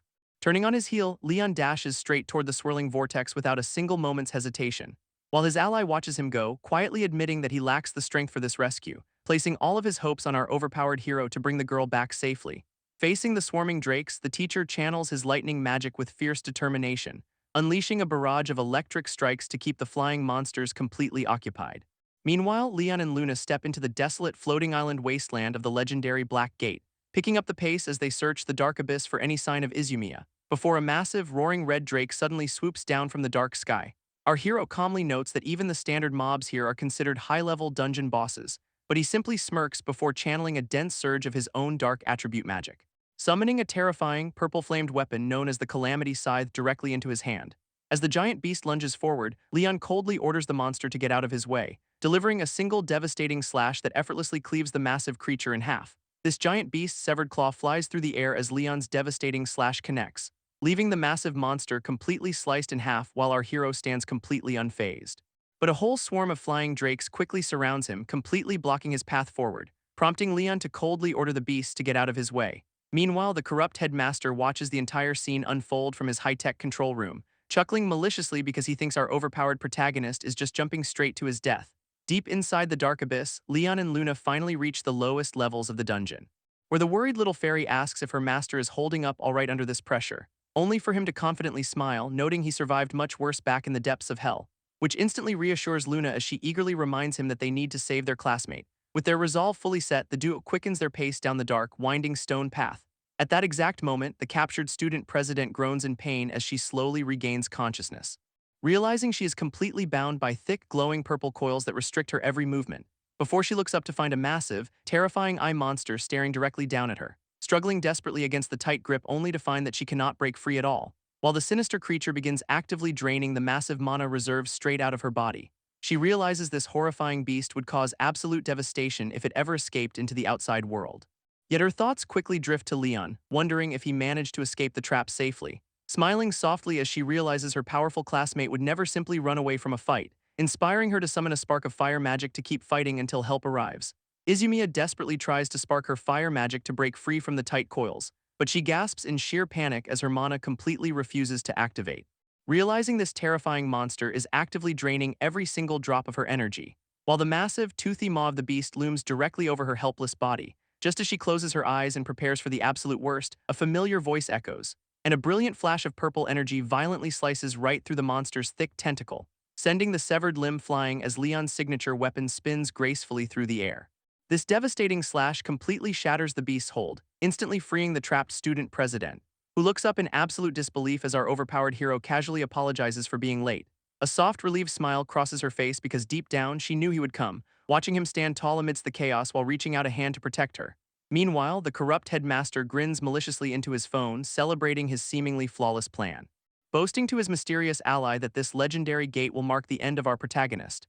Back in the abyss, the colossal eye monster prepares to turn both students into its sustenance, though Izumiya can only stare at Leon, still amazed that he actually risked his life, while Luna quickly warns her master that the creature's tentacles are actively absorbing her mana. Staring at the bizarre beast, Leon notes he has never encountered this species even in hell. But he refuses to let himself falter, channeling a dense surge of dark magic instead. Suddenly, a massive beam of purple energy crashes down from above, targeting our hero directly, triggering a violent explosion that shakes the entire cavern as Leon swiftly leaps out of harm's way. Watching the massive tentacle swing past, Leon quickly realizes he cannot afford to make a single mistake, especially after seeing the ground completely shatter under the sheer weight of the beast's devastating strike, prompting our hero to immediately channel his dark attribute magic to target the creature's main body, while the colossal eye monster glares down at him with its terrifying, glowing red pupil. Unleashing a massive purple slash, Leon activates his deadly claw skill to tear through the dark abyss, which makes Luna cheer in absolute excitement before her master quickly warns her to stay alert, pointing out that the giant boss remains completely unharmed while still holding their classmate captive. Roaring in pure fury, the massive beast slams its heavy limbs down to crush our protagonist, forcing Leon to swiftly retreat up the steep rocky cliffs to find a better vantage point. He tries to analyze the situation, completely baffled by the bizarre nature of this legendary dungeon boss. But Luna suddenly screams a frantic warning as a toothy, worm-like limb sneaks up behind him, triggering a violent explosion of dust and debris that completely engulfs his previous position. Grunting in pain, our overpowered hero barely escapes the worst of it with a minor cheek scratch, reassuring the terrified student president that he is still standing and ready to keep fighting. Wiping the blood from his face, Leon admits that predicting this creature's bizarre movements is incredibly annoying. Yet he has no time to rest as another massive shadow looms directly over him, clicking his tongue in frustration while preparing to unleash his next devastating counterattack. With a swift swing of his scythe, he cleanly slices through the incoming threat with purple energy, only to watch in disbelief as the severed limb instantly splits into 3 aggressive new heads, leaving our protagonist to leap back into the air while unleashing another massive wave of dark magic. Luna watches anxiously, noting that her master has been fighting non-stop since they entered, while their captured classmate remains tightly bound and rapidly running out of precious time. She worries that approaching the boss directly will make him an easy target for those tentacles, but our overpowered protagonist simply smirks, completely unfazed by the terrifying scale of the threat. Swiftly dodging a massive strike, he watches the ground shatter where he stood just moments ago, calmly promising to land a decisive blow on his very next attempt as his mana flares. Charging forward with blinding speed, Leon channels his dark energy to close the distance, prompting the helpless student president to watch in awe as her savior fights his way closer, only for the colossal eye monster to unleash a swarm of toothy, snapping limbs to block him. Refusing to slow down, our hero prepares to unleash his next high-tier spell, casting a devastating wave of purple lightning known as Grim Eater to shatter the incoming defenses. He effortlessly sprints directly up one of the massive thrashing limbs amidst the chaotic magical crossfire, forcing a painful groan from the giant beast as it struggles to keep track of his movements. With a cold glare, Leon declares he will not let the creature escape, channeling his dark attribute magic once more, summoning a cluster of highly concentrated purple fireballs that hover menacingly in the air. before unleashing a blinding barrage called Blind Edge that pierces straight through the monster's defenses. Landing gracefully on a severed tentacle, our protagonist barely pauses to catch his breath, standing directly in front of the colossal glowing pupil of the terrified boss, whispering a cold declaration that this is finally the end of their little game. As he charges his ultimate dark spell, Lost Force, to obliterate the beast once and for all, Leon unleashes his ultimate dark spell, sending a massive wave of purple energy crashing down. This devastating strike hits the colossal eye monster directly, completely shattering its defenses in an instant, leaving its thrashing tentacles to disintegrate into nothingness under the intense heat of his purple flames. With the monster's hold completely broken, the glowing coils binding the student president finally shatter, sending her falling gently through the air as the dark energy dissipates around her. Our hero swiftly catches her in a heroic princess carry before landing safely on the ground. He gently asks if she is all right, prompting her to look up in absolute daze, while a soft, relieved smile crosses her face as she quietly admits her happiness. She is deeply touched that her powerful classmate actually came all this way to rescue her. Meanwhile, the corrupt headmaster panics as his monitors suddenly announce the legendary gate is disappearing. This villain simply cannot believe that a mere student could have defeated the ultimate overseer. Sweat pours down his face as his perfect plan crumbles into absolute dust. Hoping to regain control, he reaches inside his suit jacket for a secret trump card, which turns out to be a highly powerful magical ring gifted by his ally. Slipping the jewelry onto his finger, he prepares for a direct confrontation. With his hands covered in enchanted rings, he maliciously vows to eliminate the boy himself, but his smug confidence instantly vanishes when a cold, familiar voice echoes behind him. A massive vortex of dark magic suddenly manifests directly inside his secure control room. As Leon uses his shadow conversion skill to bypass all security and confront the villain, demanding to know how the overpowered hero managed to infiltrate his private sanctuary.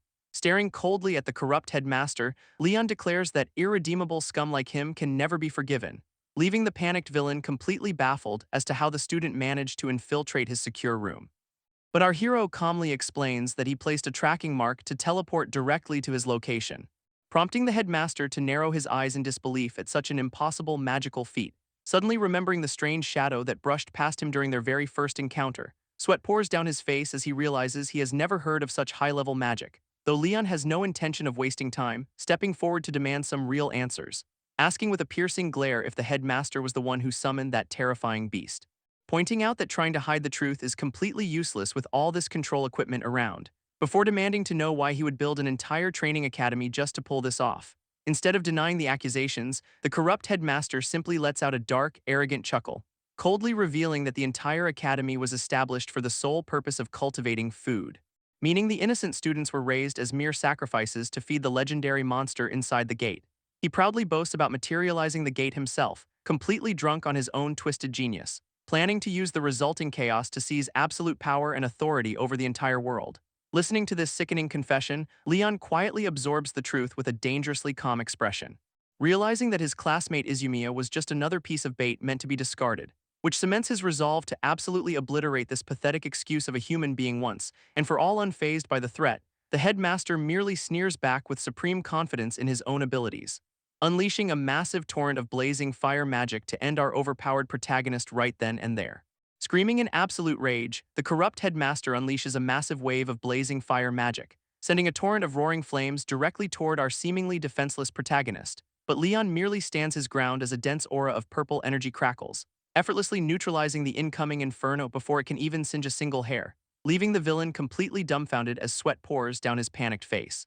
Utterly unable to comprehend how his high-tier magic just vanished into thin air, staring blankly at the unscathed student, the headmaster desperately tries to process the situation, while our overpowered hero calmly tells him to actually try harder next time, which only infuriates the corrupt leader, who notices Leon's slightly scuffed uniform, prompting him to channel an even more destructive spell to erase his opponent, unleashing a colossal vortex of concentrated heat that threatens to incinerate the room, screaming for our protagonist to die as he pours everything into this strike. As the apocalyptic wave of fire rushes forward to consume him once again, Leon simply raises his hands with absolute confidence, preparing his next counter, triggering another wave of sheer panic in the villain, who senses something wrong, as our hero activates his high-level dark attribute magic to turn the tables, summoning a legendary defensive spell called Denial Mirror to reflect the entire attack, leaving the corrupt headmaster to watch in horror as his own flames turn back, engulfing him in a violent explosion of his own making as he screams, before he collapses onto the shattered ground, completely defeated by his own hubris. Coughing up blood on the shattered floor, the corrupt headmaster desperately struggles to stand, his mind completely spinning as he realizes his ultimate plan has utterly failed. especially since the supposedly weak student is now radiating an absolutely terrifying purple aura, leaving the villain to wonder what kind of monster he actually unleashed. Clenching his fist in pure desperation, the old man decides to play one final card, aiming to summon another legendary gate right inside the room to crush his opponent. But a sudden beam of dark magic instantly pierces straight through his hand. Screaming in agony, the headmaster clutches his ruined fingers while Leon watches with cold indifference, calmly deducing that those magical rings were the key to materializing the gates all along, which prompts the terrified villain to pathetically beg for mercy as sweat pours down his face, only for our protagonist to shut him up with a brutal, magic-infused punch to the jaw, sending the corrupt leader crashing hard against the wall in a flash of purple light. Groaning in pain, the defeated headmaster lies completely helpless on the debris-covered floor, before our overpowered hero ruthlessly grabs him by the collar to lift him back up, reminding the trembling scum that people like him never deserve any form of forgiveness. He demands to know the identity and location of the mastermind pulling the strings behind this academy. Yet a sinister curse suddenly triggers inside the villain's body to keep him quiet, causing his eyes to roll back as his life force is violently snuffed out, with a faint trail of dark smoke whispering a final, cryptic title into the air. Staring down at the lifeless body, Leon prepares himself for the even greater battles ahead. Frustrated that the trail went cold, Leon realizes tracking down the true mastermind will not be easy. Meanwhile, in a luxurious room, a mysterious blonde man dismisses the headmaster's defeat as a minor loss, conceding that our hero might have won this round but remaining completely unfazed by the setback, while his fingers twitch with anticipation for the next phase of his grand scheme. Standing proudly by the window, this elegant villain prepares to take matters into his own hands, whispering a chilling promise that this is far from the final chapter of their conflict. Back at the academy, Leon stands on the windy rooftop alongside the grateful student president. She listens intently as they discuss the bizarre aftermath of their chaotic battle, learning that the corrupt headmaster woke up with his entire memory completely wiped clean, though the authorities have already taken the brainwashed villain into custody for further questioning. This threat is far from over since mysterious gates continue to materialize across the world, pointing directly to the involvement of a sinister mastermind known only as Prince Shark. Clenching his fist against the railing, our protagonist welcomes the challenge with absolute resolve, swearing to hunt down this elusive royal villain no matter where he might be hiding. Later that night, Leon tosses and turns in his bed as sweat pours down his face, trapped in a terrifying nightmare of a colossal skeletal beast declaring his ultimate doom, forcing him to relive the agonizing moments of his tragic past life once again, where an innocent young girl happily begged him to teach her magic upon his return, only for the treacherous Prince Shark to fake a friendly partnership during their joint investigation, before brutally revealing that everyone he loved was slaughtered in a twisted act of betrayal. Jolting awake in a cold sweat, Leon gasps as he escapes the clutches of that horrific memory, realizing with a heavy sigh that the tragic betrayal was thankfully just a nightmare. Sitting up in bed, our hero stares out the window at the academy flag fluttering outside, knowing that while the corrupt headmaster was arrested, the real mastermind is still out there, and that very flag serves as a grim reminder that Prince Shark is lurking nearby. Clenching his fist with burning resolve, Leon vows to hunt down the treacherous royal villain, swearing to make him pay for the devastating betrayal of his past life. This next morning, a peaceful sunlight washes over the massive training academy as classes resume. Whispers quickly spread through the hallways as a mysterious man in a flashy red suit arrives, drawing curious stares from the students who wonder about this strange new presence. Hearing the rumors, Leon raises an eyebrow upon learning about the sudden leadership change.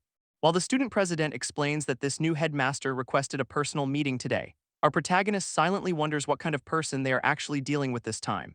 Izumiya mentions that her influential family has actually known this man since she was young, revealing his name to be Jennings Coleman, a highly respected authority in the magical community, who serves as a top instructor for an elite organization of the world's best wizards.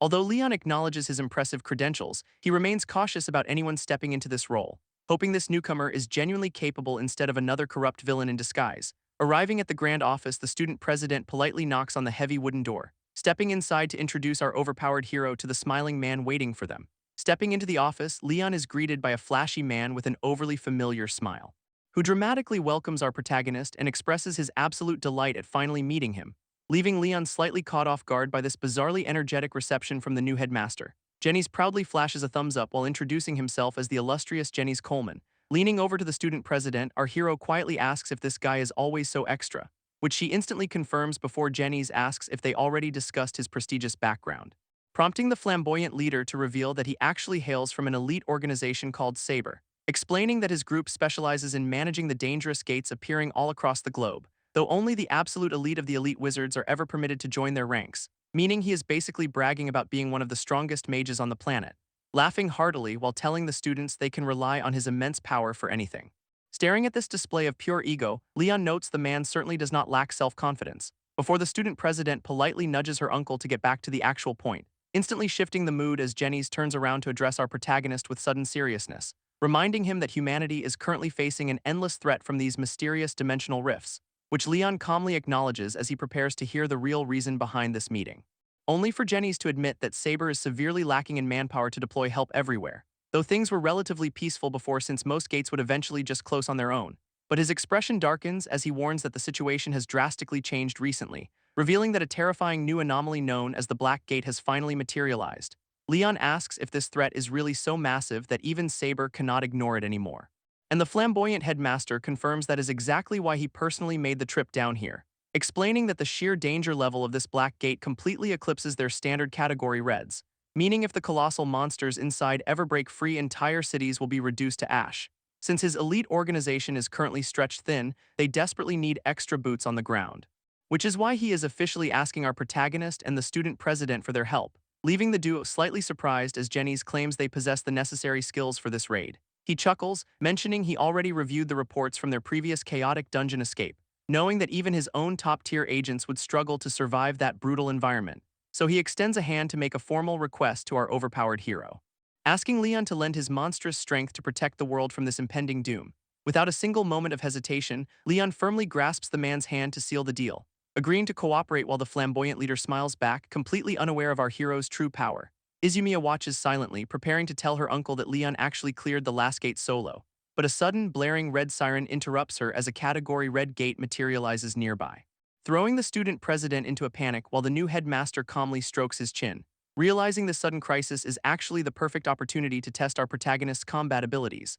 Although Izumiya warns him not to take a high-level threat so lightly, Leon just shrugs, telling the flashy leader to handle the perimeter while they go wild inside the dungeon. Stepping up to the towering crimson portal, the two students prepare to face the chaos head-on.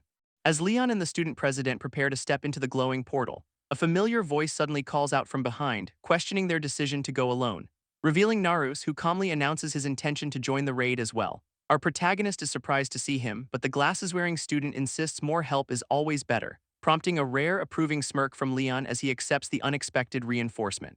Stepping forward with absolute confidence, the trio prepares to face the high-level threat head-on.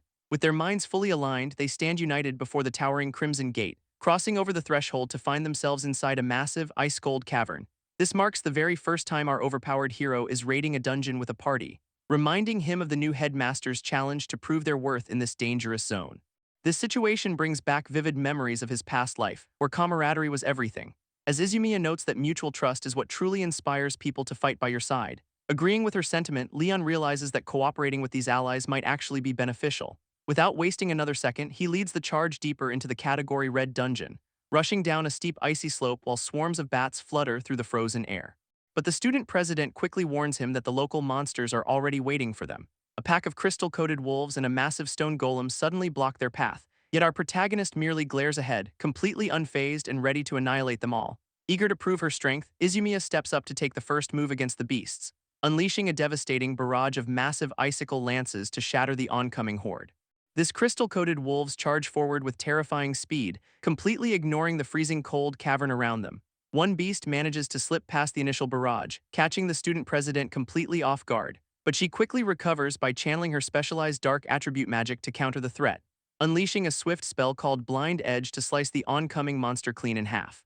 Meanwhile, our protagonist casually prepares his own dark magic while keeping a close eye on the battlefield, just as the massive stone golem looms overhead to crush him with a colossal fist. Spotting the monster's weak point, Leon immediately calls out to Narus to target the golem's glowing eyes, prompting the glasses-wearing student to draw back a brilliant bow made of pure lightning energy, releasing a devastating lightning shot that streaks across the cavern with blinding speed, directly piercing the golem's core and shattering its defenses in a single, precise strike. This giant stone monster crumbles into harmless rubble as Leon calmly walks away without a scratch. But their victory is short-lived when a massive swarm of bat monsters suddenly descends from above, telling his panicked allies not to worry as he steps forward to handle the incoming swarm.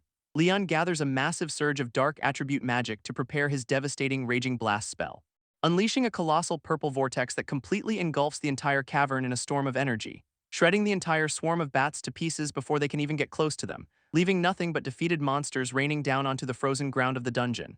Izumiya immediately showers our overpowered hero with praise, absolutely amazed by his effortless display of strength. She quickly apologizes for her slow reaction, feeling guilty that Leon had to cover her mistakes. While Narus adjusts his glasses and sheepishly admits he was also far too slow to react, Leon reassures his teammates, telling them they actually did great against such a massive horde, but Narus immediately questions him about the bizarre magic he unleashed just a moment ago, noting that its sheer destructive power belongs to an attribute he has never seen before, since it clearly did not look like any ordinary spell a normal student could cast, prompting him to ask the student president if she already knew about this secret power, which she confirms while admitting she is still incredibly curious about its true origin. Calmly closing his eyes, Leon decides to reveal that his power is dark attribute magic, leaving his two companions completely stunned by the mention of this legendary forbidden force. He explains it possesses unique properties entirely separate from the four standard elements of the world, making Narus realize our hero was holding back during their previous mock battle, though Leon just shrugs it off, urging them to focus on defeating the dungeon boss. Watching him walk ahead, Izumiya silently marvels at the sheer effort he must have put in, wondering what tragic past could have possibly driven him to train this incredibly hard, hoping that he might eventually trust her enough to share his heavy secrets one day.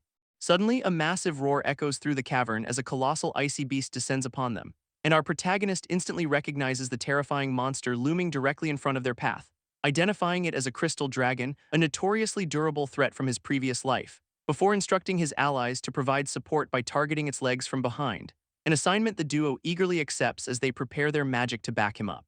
As with absolute confidence, our overpowered hero charges forward to slay the beast, Leon stands completely unfazed as the massive crystal dragon looms directly over him, while his teammates combine their powers to unleash a massive freezing spell called Cossidus, instantly trapping the colossal beast's legs in solid ice to halt its advance.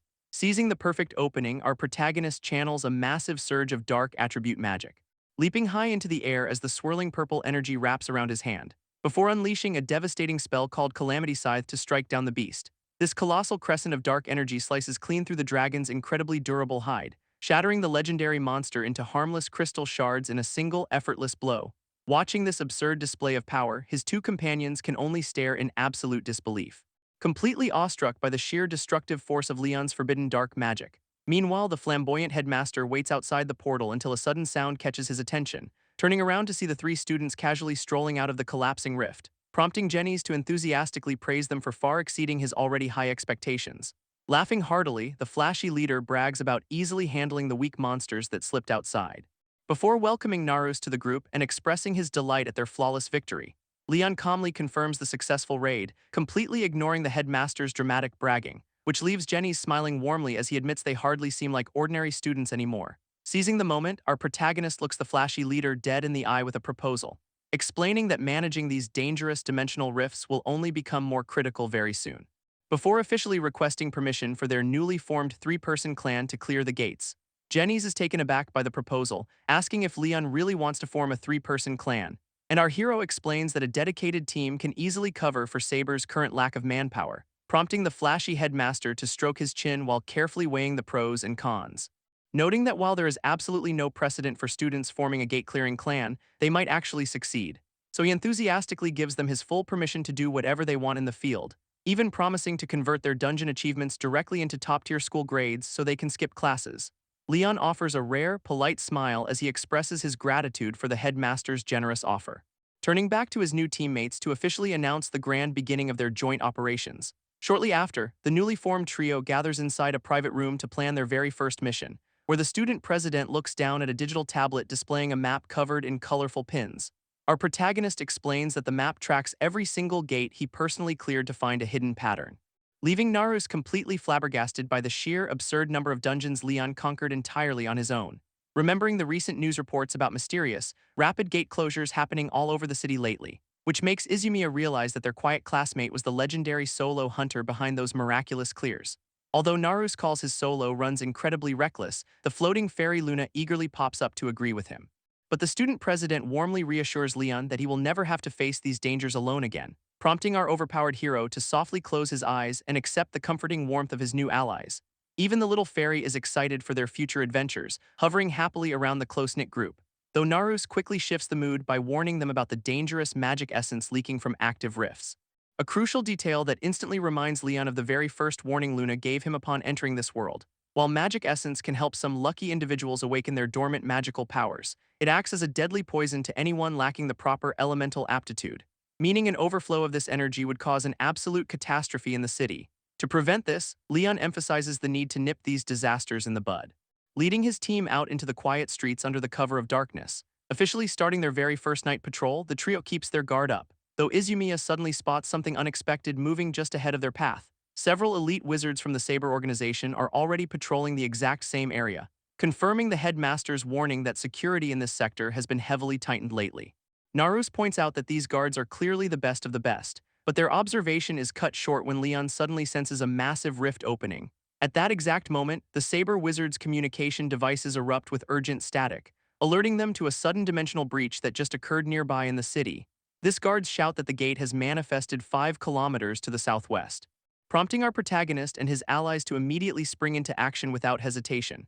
Racing through the night, the 3 students leap across rooftops with incredible speed, arriving at a chaotic scene filled with burning cars and rising smoke, where a massive crimson gate looms over terrified civilians fleeing for their lives. Suddenly, a young girl trips and falls onto the hard asphalt, crying out in panic, as a monstrous wolf lunges from the shadows to strike her down. This terrified little girl freezes in absolute horror as the monster's razor-sharp jaws close in on her. But our protagonist is already on the move, channeling his dark attribute magic into a clenched fist, unleashing a swift spell called Deadly Claw to shred the beast to pieces in a single flash, stepping in front of the traumatized child as the defeated monster collapses onto the pavement. This mother rushes over to embrace her daughter, tearfully thanking Leon for saving their lives. While our hero calmly suggests they leave the remaining street-level threats to the arriving Saber forces, turning his back on the grateful family to focus on the massive dimensional rift ahead, leaving the young girl staring after him with wide, sparkling eyes full of pure admiration, though Leon barely registers the praise as he prepares to tackle the real source of the chaos. Nearby, the massive Crimson Gate pulses with violent energy as panicked guards struggle to maintain order, desperately trying to establish contact with their vanguard team that went inside to clear it. Spotting our trio approaching the danger zone, a tense Saber officer immediately demands to know their identities, prompting Leon to introduce them as an official student clan operating under the headmaster's direct authority. This officer instantly recognizes them from the rumors, recalling how his former instructor Jenny's praised their abilities, which leads Leon to ask about the urgent situation that seems to have the guards so rattled, only to learn that the clearing team they sent inside has completely vanished without a trace.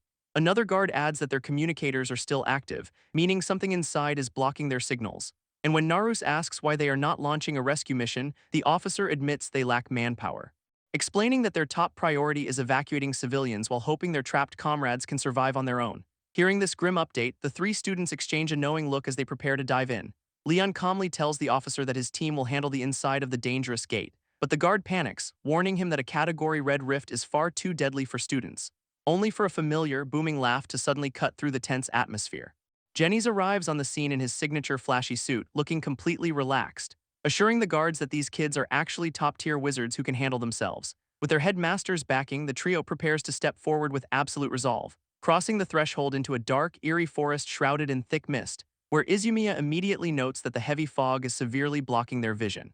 Narus pushes forward anyway, reminding everyone that their main objective remains exactly the same, prompting Leon to lock in as he prepares to lead the charge, declaring that they need to give this first official clan mission everything they have. Running deep into the woods, the group quickly spots a defeated wolf monster on the ground, which makes the student president wonder if the missing vanguard team fought these beasts.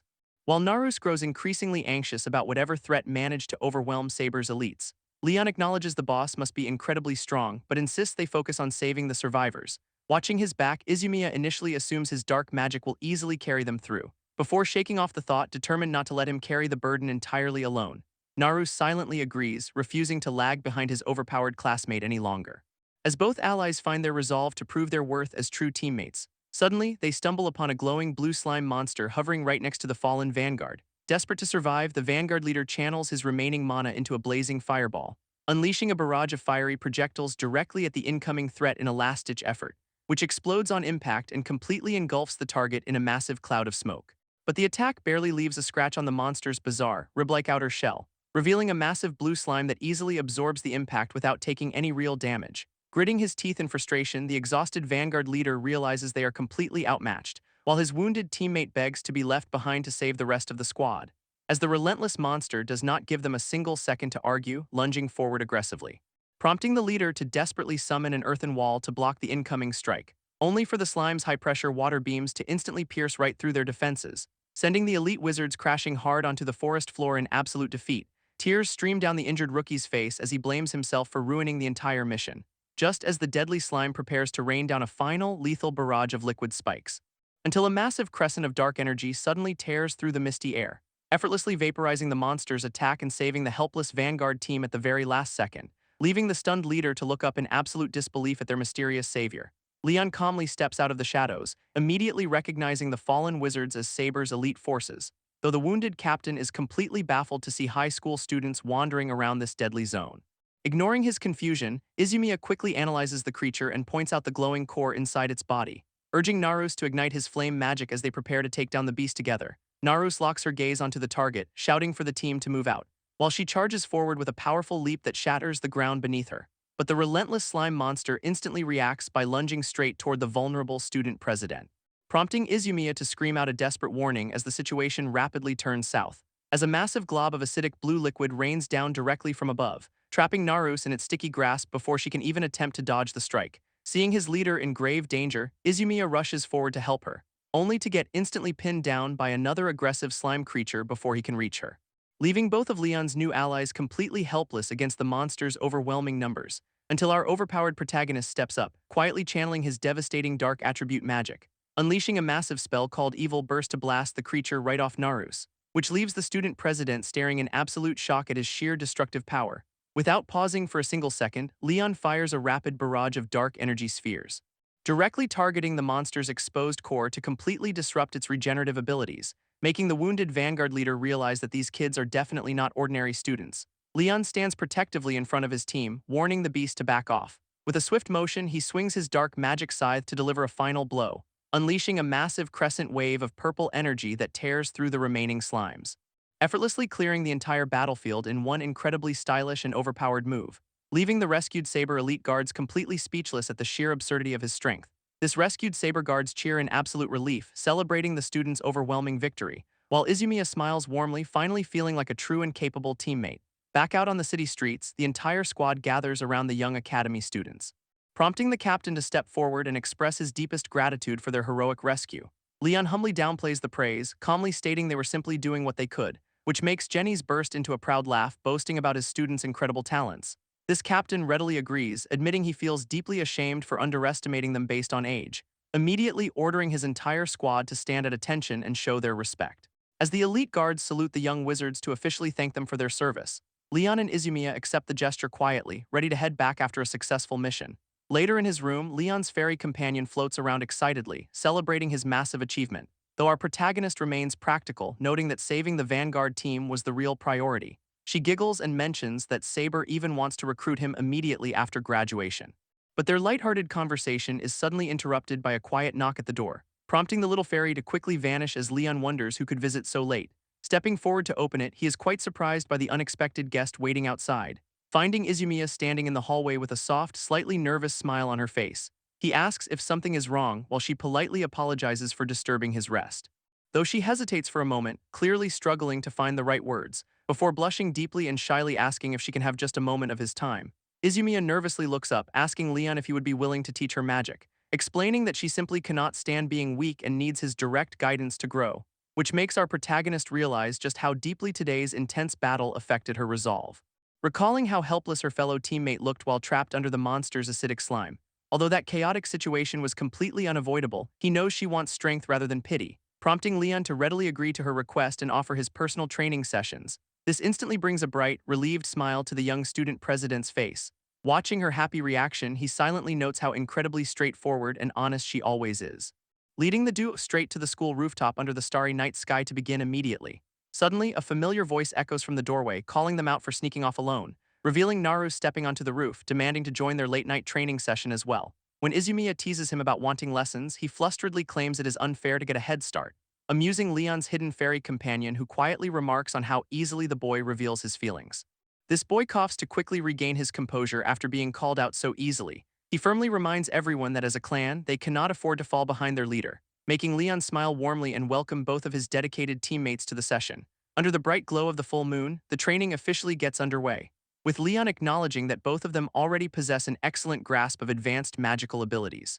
But his tone suddenly shifts as he closes his eyes to deliver a crucial critique, declaring that they must first correct their terrible habits, leaving both students completely dumbfounded. Leon starts by calling out Izumiya, pointing out her bad habit of charging headfirst into battle, which instantly triggers a memory of her recklessly trying to make the first move, explaining that this hyperfocus blinds her to surrounding threats and leaves her completely vulnerable. Turning his attention to Narus, our overpowered protagonist suggests he needs to make quicker battlefield predictions, prompting the glasses-wearing mage to nervously ask for a deeper explanation of his critique. Leon calmly explains that a true wizard must always prepare for the absolute worst-case scenario, reminding him of the exact moment their teammate got trapped by the slime's surprise attack. Adjusting his glasses, Narus readily agrees, admitting he completely lost his cool during that chaotic fight, noting that safe school mock battles simply cannot compare to the unpredictable variables of real combat. To fix this, Leon tells them they must drastically widen their field of vision starting tonight, raising his hand to channel a bit of his dark magic right on the rooftop, as a glowing purple shadow wolf suddenly manifests right in front of the startled students. He reassures them it is just a harmless shadow recreation, ordering them to dodge while casting spells. With renewed determination, the duo locks in and prepares to face their custom training dummy. This shadow beast lunges forward aggressively, forcing both wizards to leap back in perfect sync, and they quickly begin dodging the relentless attacks while charging up their elemental magic. After a grueling session, Narus catches his breath and suggests taking a quick break, proudly claiming that this level of intensity is absolutely nothing for a top-tier wizard like him. Leon watches Izumiya continue to push herself, silently admiring how deeply committed both of his teammates are, until Narus mentions that her extreme drive stems from her heavy responsibilities as the student president. Narus explains that the Izumiya family is a highly prestigious lineage of outstanding wizards, revealing that her relatives have always fought on the dangerous front lines of the gates, which is exactly where her intense sense of duty and heavy responsibility comes from. She chose this path specifically to protect the world from these terrifying monster threats, prompting Leon to silently respect her noble resolve as he listens to the story. Our glasses-wearing mage admits that supporting someone carrying such a massive burden has never been easy, adjusting his glasses as he explains his own burning desire to become much stronger, before awkwardly apologizing for his past behavior while still declaring his rivalry with Leon. This hidden fairy giggles at his tsundere attitude, which our protagonist finds quite amusing. Turning back to the task at hand, Leon calls for them to resume training. Meanwhile, Jenny sips his tea from the office window, pleased with their rapid progress. And a whole month passes in a flash as the team enters a new dungeon, immediately confronting a massive club-wielding giant that towers over the young academy students. Leon quickly commands his teammates to focus their attacks directly on the main body, dodging a devastating ground slam by leaping gracefully onto the giant's massive shoulder. Preparing to strike, our overpowered protagonist swings his dark magic scythe with absolute precision, unleashing a devastating purple slash that effortlessly cuts straight through the beast's defenses, slicing both of its arms clean off to create an opening for his allies. However, the giant's severed limbs suddenly begin to bubble with a strange green light, regenerating a brand new hand instantly to catch the young wizards completely off guard. As the giant's massive fist crashes down, our two trained allies leap high into the air, instantly preparing their newly refined elemental spells to strike back at the towering monster, unleashing a coordinated barrage of lightning shot and icicle lance directly at their target. This combined magical attacks tear through the air, hitting the giant with absolute precision, as the devastating elemental energy pierces straight through its chest to finish it off. With a final agonizing roar, the giant collapses, leaving the squad standing completely victorious. Izumiya and Narus celebrate their flawless teamwork, finally proving how much they have grown. Meanwhile, a mysterious blonde man watches their battle on a monitor with an amused chuckle, noting how the world always seems to call for a savior in times of crisis. But his smug expression quickly turns sinister as he contemplates his own secret plans, looking over a massive field of glowing pink plants where his dark experiment is almost complete. He smiles wickedly, eagerly anticipating his upcoming meeting with our overpowered protagonist, Leon. Back at the academy, the peaceful morning sun shines down on the bustling campus, where students gather in the cafeteria to chat about the latest gossip and news, reading a newspaper article about the student president's newly formed clan conquering gates. One student points out how impressive it is that they are already recognized by Saber, while his friend notices that the infamous Leon is also a member of this elite squad. He playfully teases his buddy about getting absolutely wrecked by Leon in their past mock battle, prompting the embarrassed student to quickly claim that his defeat was completely unavoidable, remembering how he had absolutely no idea just how terrifyingly strong Leon truly was. This gossip continues as the students reveal that even the student council is training under Leon, leaving his former classmate to admit that our protagonist has reached an entirely different level. But their conversation is suddenly cut short when one of them spots someone entering, prompting them to whisper as Leon walks into the cafeteria alongside his elite squad. While Izumiya notices the heavy stares, Narus proudly boasts about their rapidly growing reputation. However, their walk is interrupted when a nervous female student suddenly steps in front of them, politely calling out to Leon to deliver a deeply personal message of gratitude. She explains that her family lives right next to the recently conquered gate, bowing deeply to thank him for saving her loved ones from the monster threat. This heartfelt gesture triggers a sudden wave of memories from Leon's previous life, recalling how the grateful villagers of his old world used to praise his heroic deeds, remembering the wealthy lords who thanked him for saving their territories from starvation.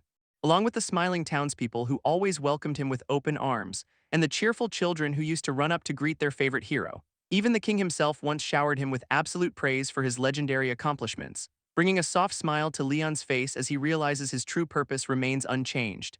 Back in the present, the gossiping students marvel at how he has become a literal hero.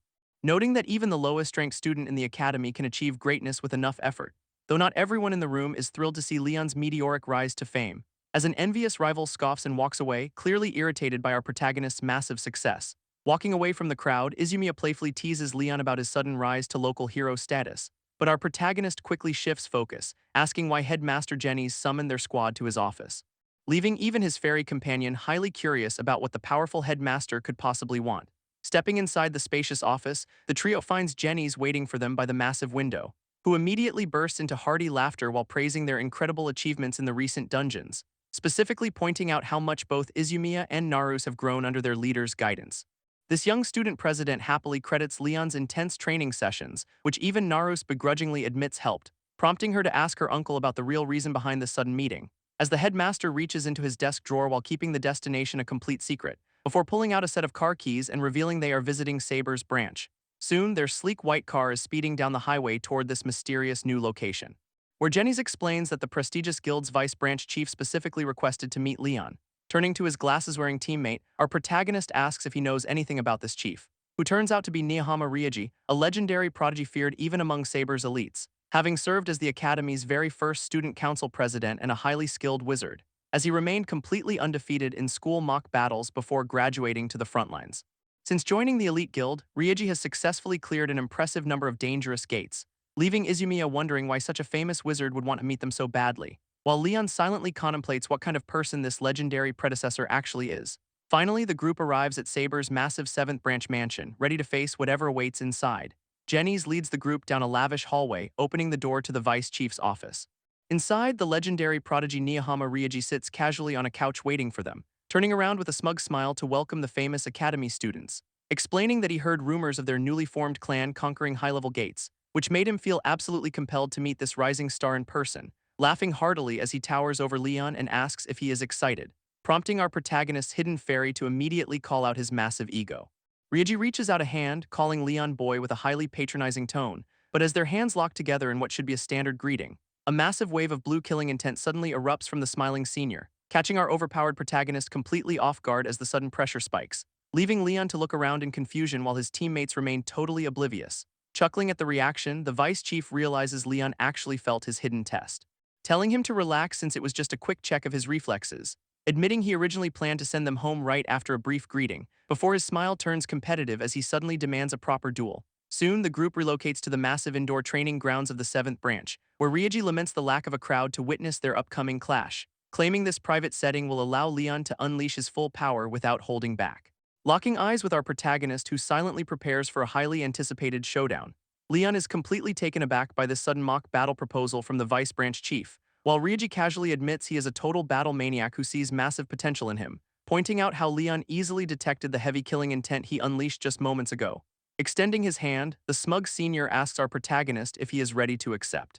Knowing that Saber only recruits elite wizards and this man stands at the absolute top, which only makes Leon highly curious about his opponent's true strength and hidden abilities, especially since he needs to identify the source of that terrifyingly cold, beastly pressure. Watching from the sidelines, Headmaster Jenny sighs at how his former student never changes, explaining that Ryoji simply wants to measure Leon's worth to their overall fighting force. Though Izumiya remains highly skeptical since they are facing a seasoned, top-tier professional. However, Narus quickly defends Leon, showing absolute confidence in her teammates' ridiculous power. Back on the field, Ryoji smirks and conjures a blazing sphere of fire for a warm-up, launching the massive fireball directly at our protagonist to kick off the duel. But Leon calmly prepares to intercept it, recognizing it as basic beginner-level magic.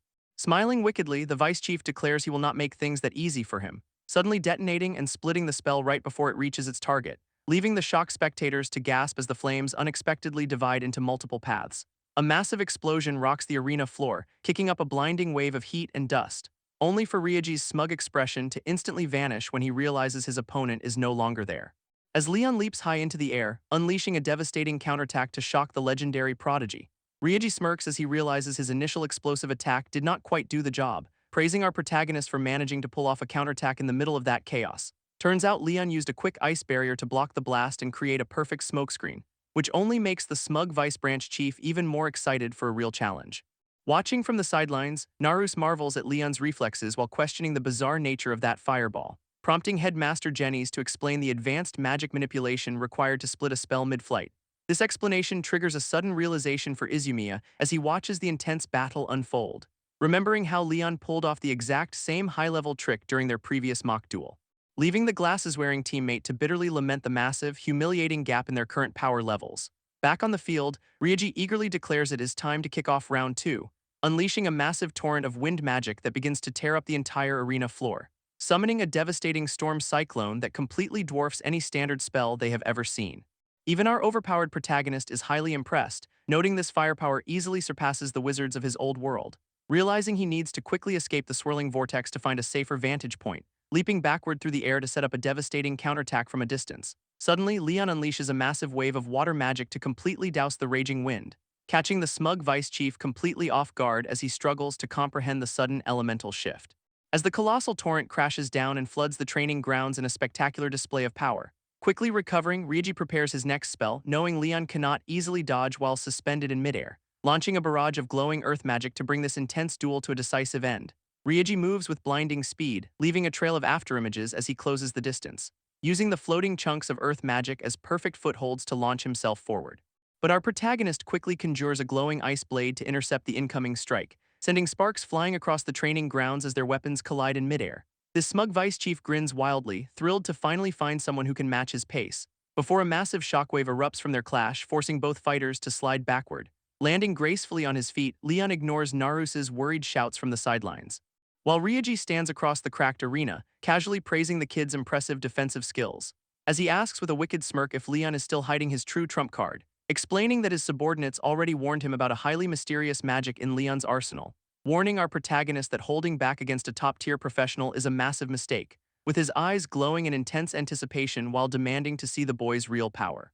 Accepting the challenge, Leon calmly admits that he might indeed have something extra prepared, letting a surge of dark purple flames erupt directly from his open palm, offering a confident smile as he prepares to unleash his legendary otherworldly magic. Smirking, Ryoji scoffs at the display, mockingly asking if the kid is finally taking this seriously, though Leon casually replies that he simply hoped to win without relying on it.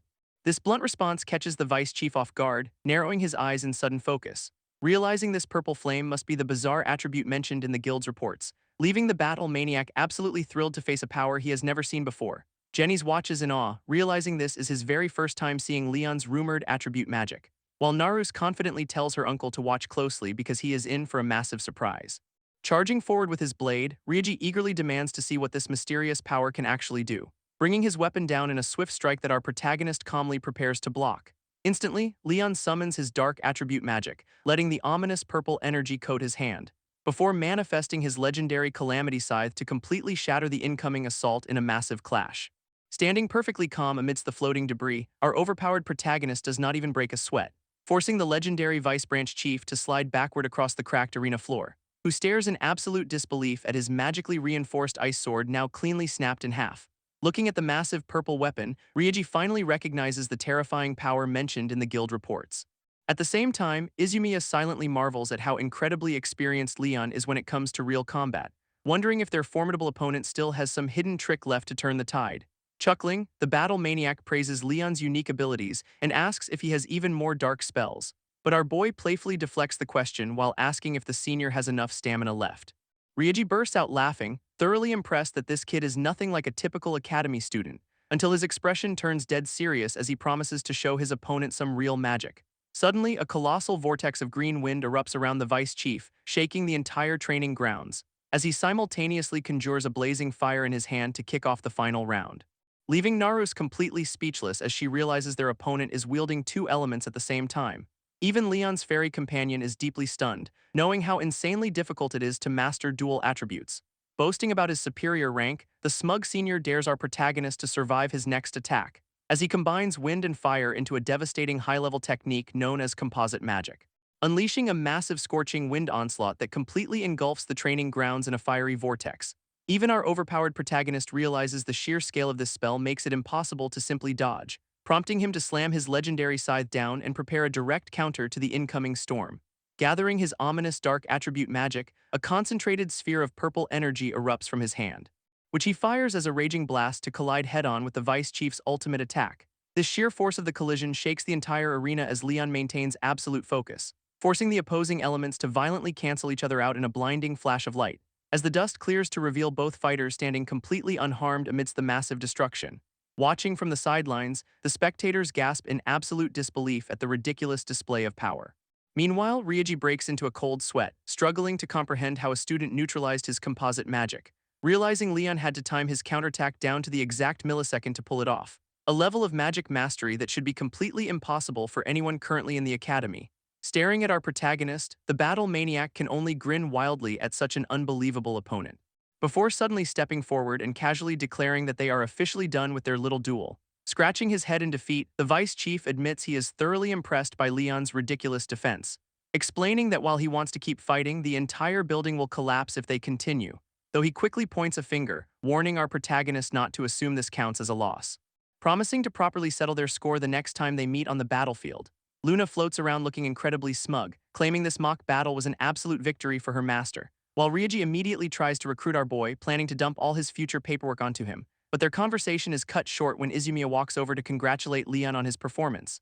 Suddenly, the Vice Chief gets a thoughtful look on his face as a brilliant idea strikes him, asking the group if they have already gone ahead and officially registered their student clan together. Since they are already a team, he offers them an official mission instead of waiting for graduation. Cut to the massive Sabers branch headquarters where the squad is brought in for a briefing. Sitting around a sleek conference table, Leon asks what kind of job requires their specific attention, prompting Ryuji to pull up a detailed map showing the local distribution of active dungeon gates.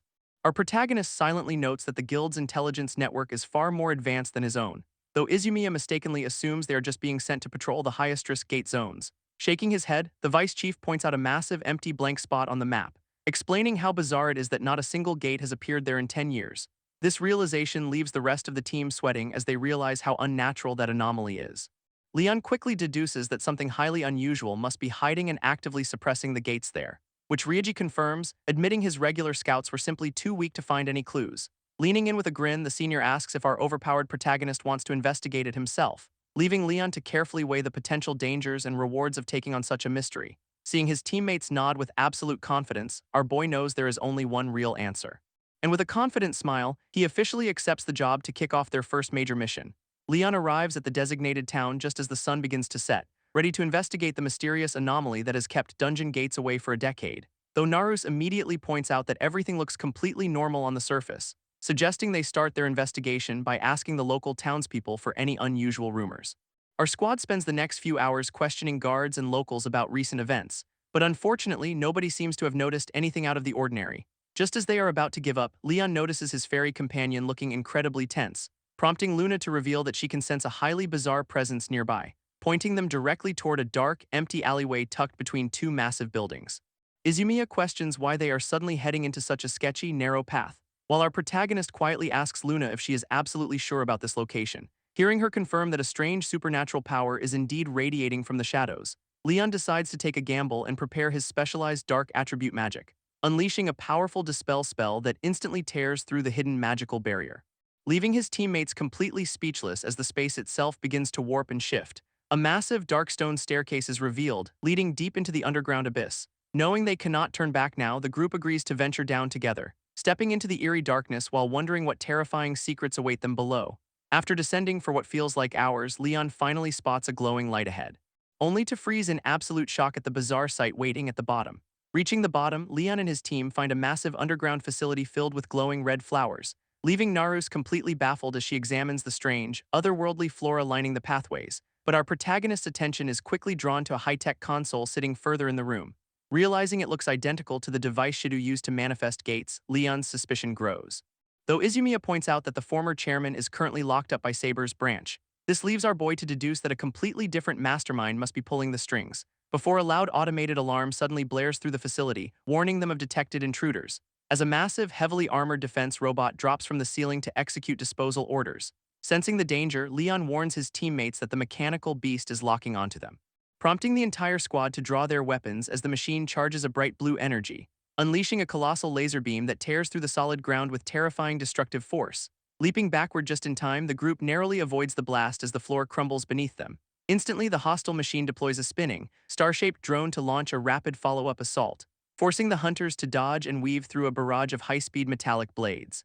Taking charge, Leon shouts for his teammates to flank the hostile machine from both sides, while Narus immediately conjures a massive icicle lance to pierce through the enemy's defenses, followed by Izumiya firing a highly concentrated lightning shot directly from his magical bow. Seizing the perfect opening, our protagonist gathers his ominous purple dark attribute magic once again, firing a devastating coordinated strike that completely engulfs the mechanical threat in a blinding explosion, leaving the heavily damaged defense robot smoking and battered from their flawless team synergy.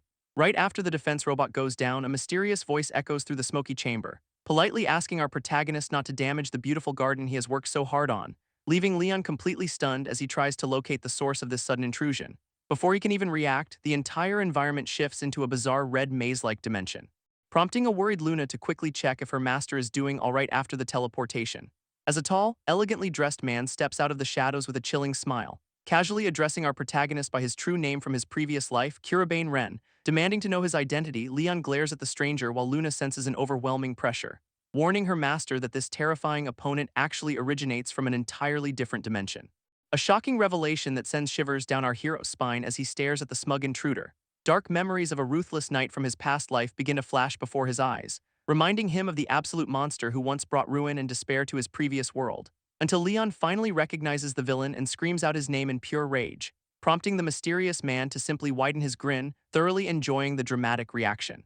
As he mockingly welcomes our protagonist to their long-awaited reunion in this strange, isolated space. Keeping his guard up, Leon demands to know how this dimensional traveler even learned his name, which Shark casually explains by revealing he received a detailed report from the Academy's corrupt former headmaster, confirming Leon's worst suspicions that Shidu was indeed working directly with this interdimensional threat. Although Luna trembles in fear, our brave protagonist gently reassures his fairy companion that he will be fine, preparing to face Shark Crandall, the very monster who stole everything precious to him in his past life. Leon clenches his fist in pure rage, realizing his ultimate target is standing right before him, while Luna silently worries, knowing Shark is the monster who slaughtered Leon's past life family. Fortunately, the villain has no idea that his opponent is actually his old nemesis Reborn, leaving the little fairy to desperately pray that her master makes it out of this alive. Breaking the silence, Shark mockingly praises Leon for managing to take down his high-tech defense robot, prompting our protagonist to demand answers about the strange red flowers and the gate device. But the smug traveler casually declines to explain, claiming it would just be a waste of breath. Instead, his eyes begin to glow with a strange, blinding golden energy as he prepares to fight, unleashing a massive pillar of brilliant light that completely illuminates the dark, red dimension. Shielding his face, Leon struggles to comprehend what kind of bizarre attribute is being used against him, as Shark proudly boasts that he alone commands the legendary, holy power of the light attribute. This revelation leaves our boy suspicious, since his enemy never possessed such holy magic in their past lives, though he finds it absolutely hilarious that a cold-blooded murderer is wielding the element of light. Summoning a massive sword of pure golden energy, the villain asks if they should finally begin their duel, instantly launching a devastating slash that confirms this magic completely defies all modern-day rules. Refusing to back down, our overpowered protagonist starts channeling his own specialized dark magic, summoning his legendary jet black scythe to prove that he also commands a highly unique attribute. Staring in absolute shock, Shark is forced to reevaluate the student standing before him, realizing the Academy reports completely understated Leon's power by claiming he only mastered 4 basic elements. With a wild grin, the villain swings his glowing blade to clash directly with our hero's dark scythe. Leon swings his dark scythe with absolute fury, clashing directly against the glowing golden blade. While Shark effortlessly deflects the blow, his smug grin never fading for a single second, sending a massive shockwave of light and dark energy rippling through the entire chamber, forcing our protagonist to slide backward as he stabilizes his stance on the ground. Though the villain also leaps back to create some distance between them, mockingly praising Leon's impressive moves before preparing to unleash an even deadlier attack, leaving our boy highly suspicious of why his opponent is suddenly backing away, until a blinding beam of golden light suddenly streaks right past his face, erupting into a colossal pillar of energy that completely engulfs his previous position, barely missing Leon but still leaving a sharp, bleeding cut across his cheek.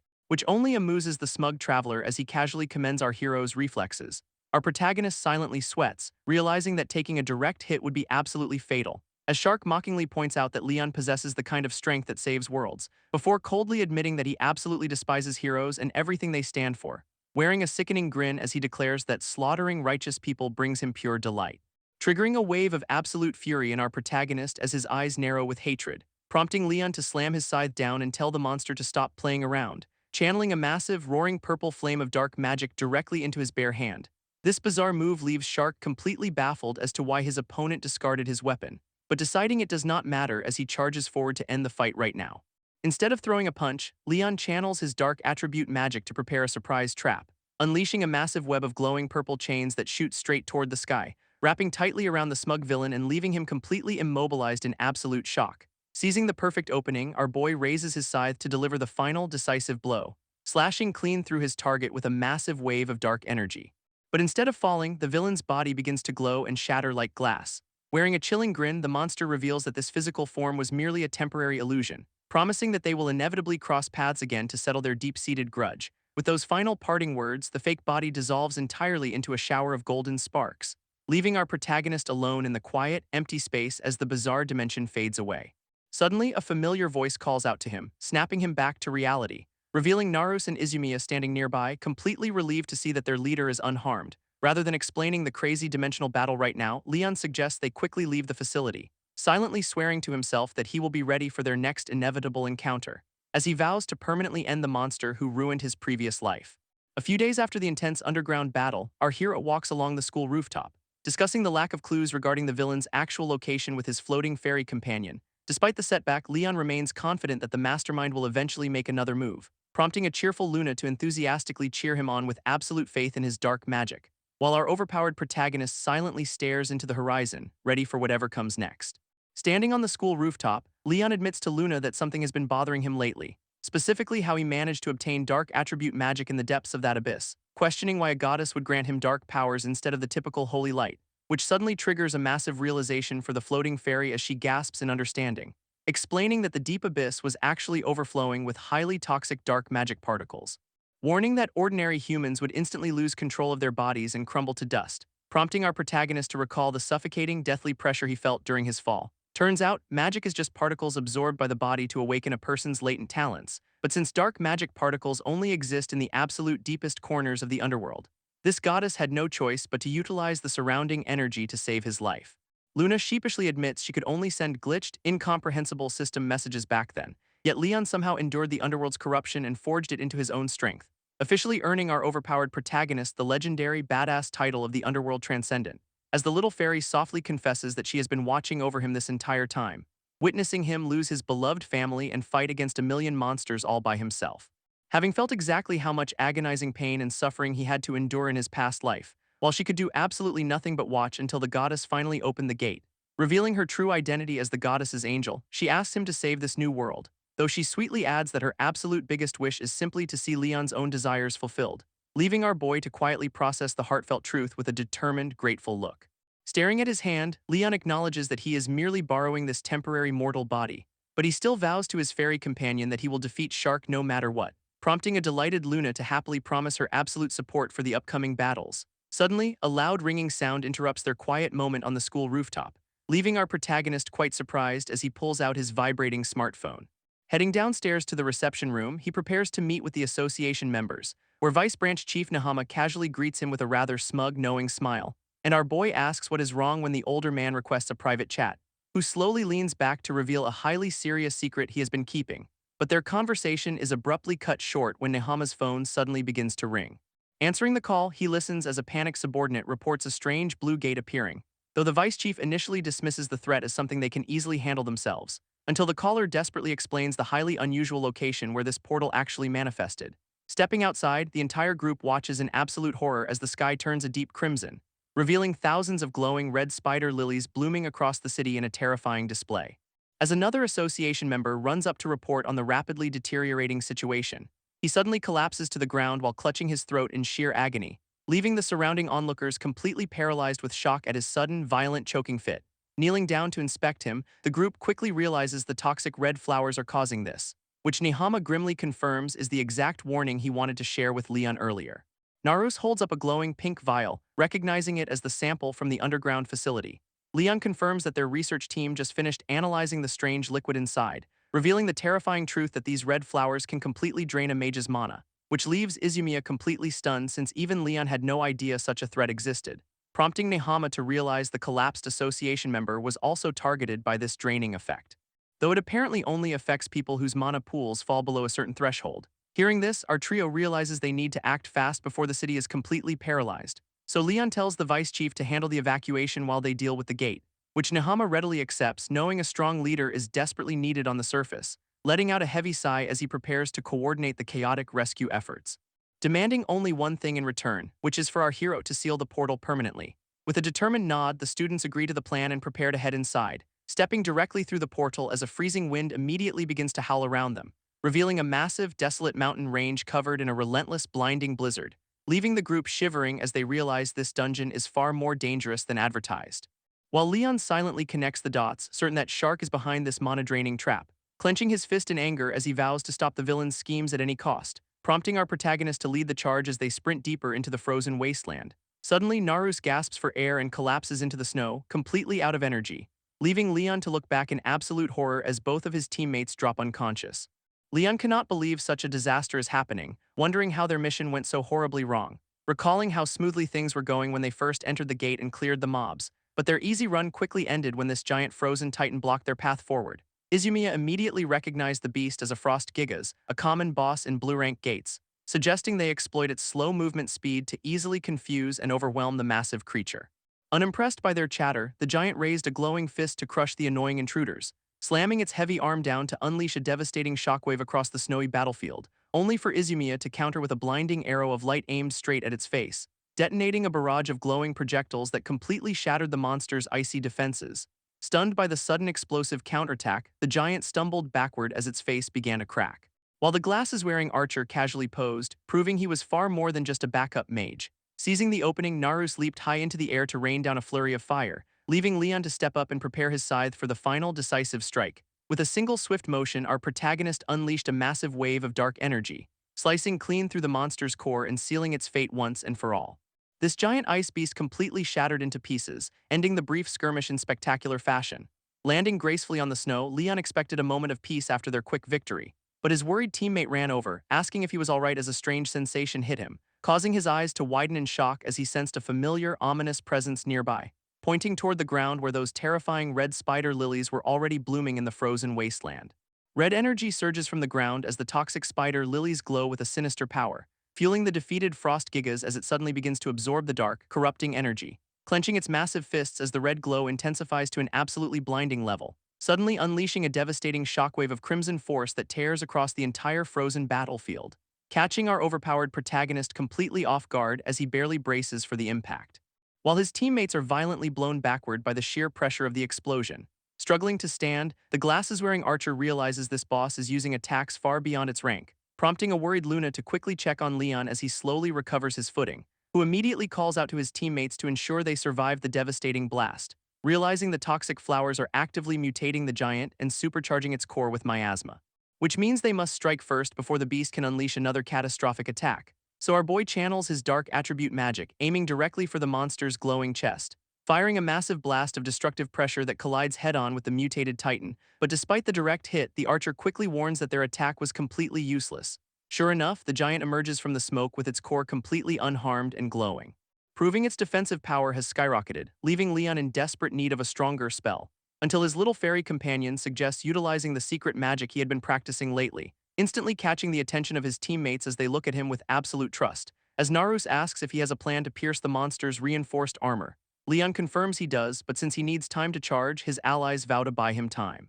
Izumiya and Narus assure him they can still move, putting all their trust in his final strike. Accepting their support, our boy gives a confident nod and tells them to leave the rest to him. With their roles decided, the two brave students charge straight back into the freezing storm, while the mutated ice titan roars in fury, its core pulsing with that corruptive red energy.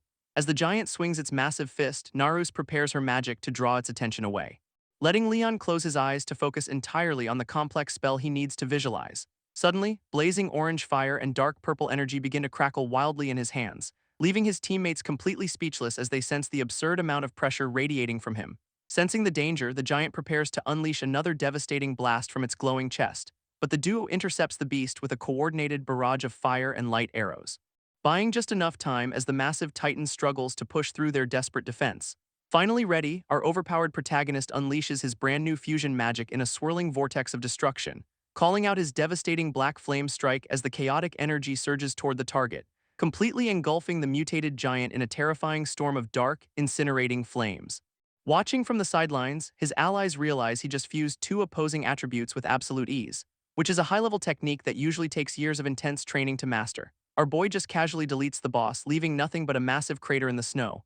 Narus runs over in absolute relief, celebrating their hard-fought victory over the terrifying monster, though our protagonist remains deeply concerned about the bigger picture behind this sudden mutation.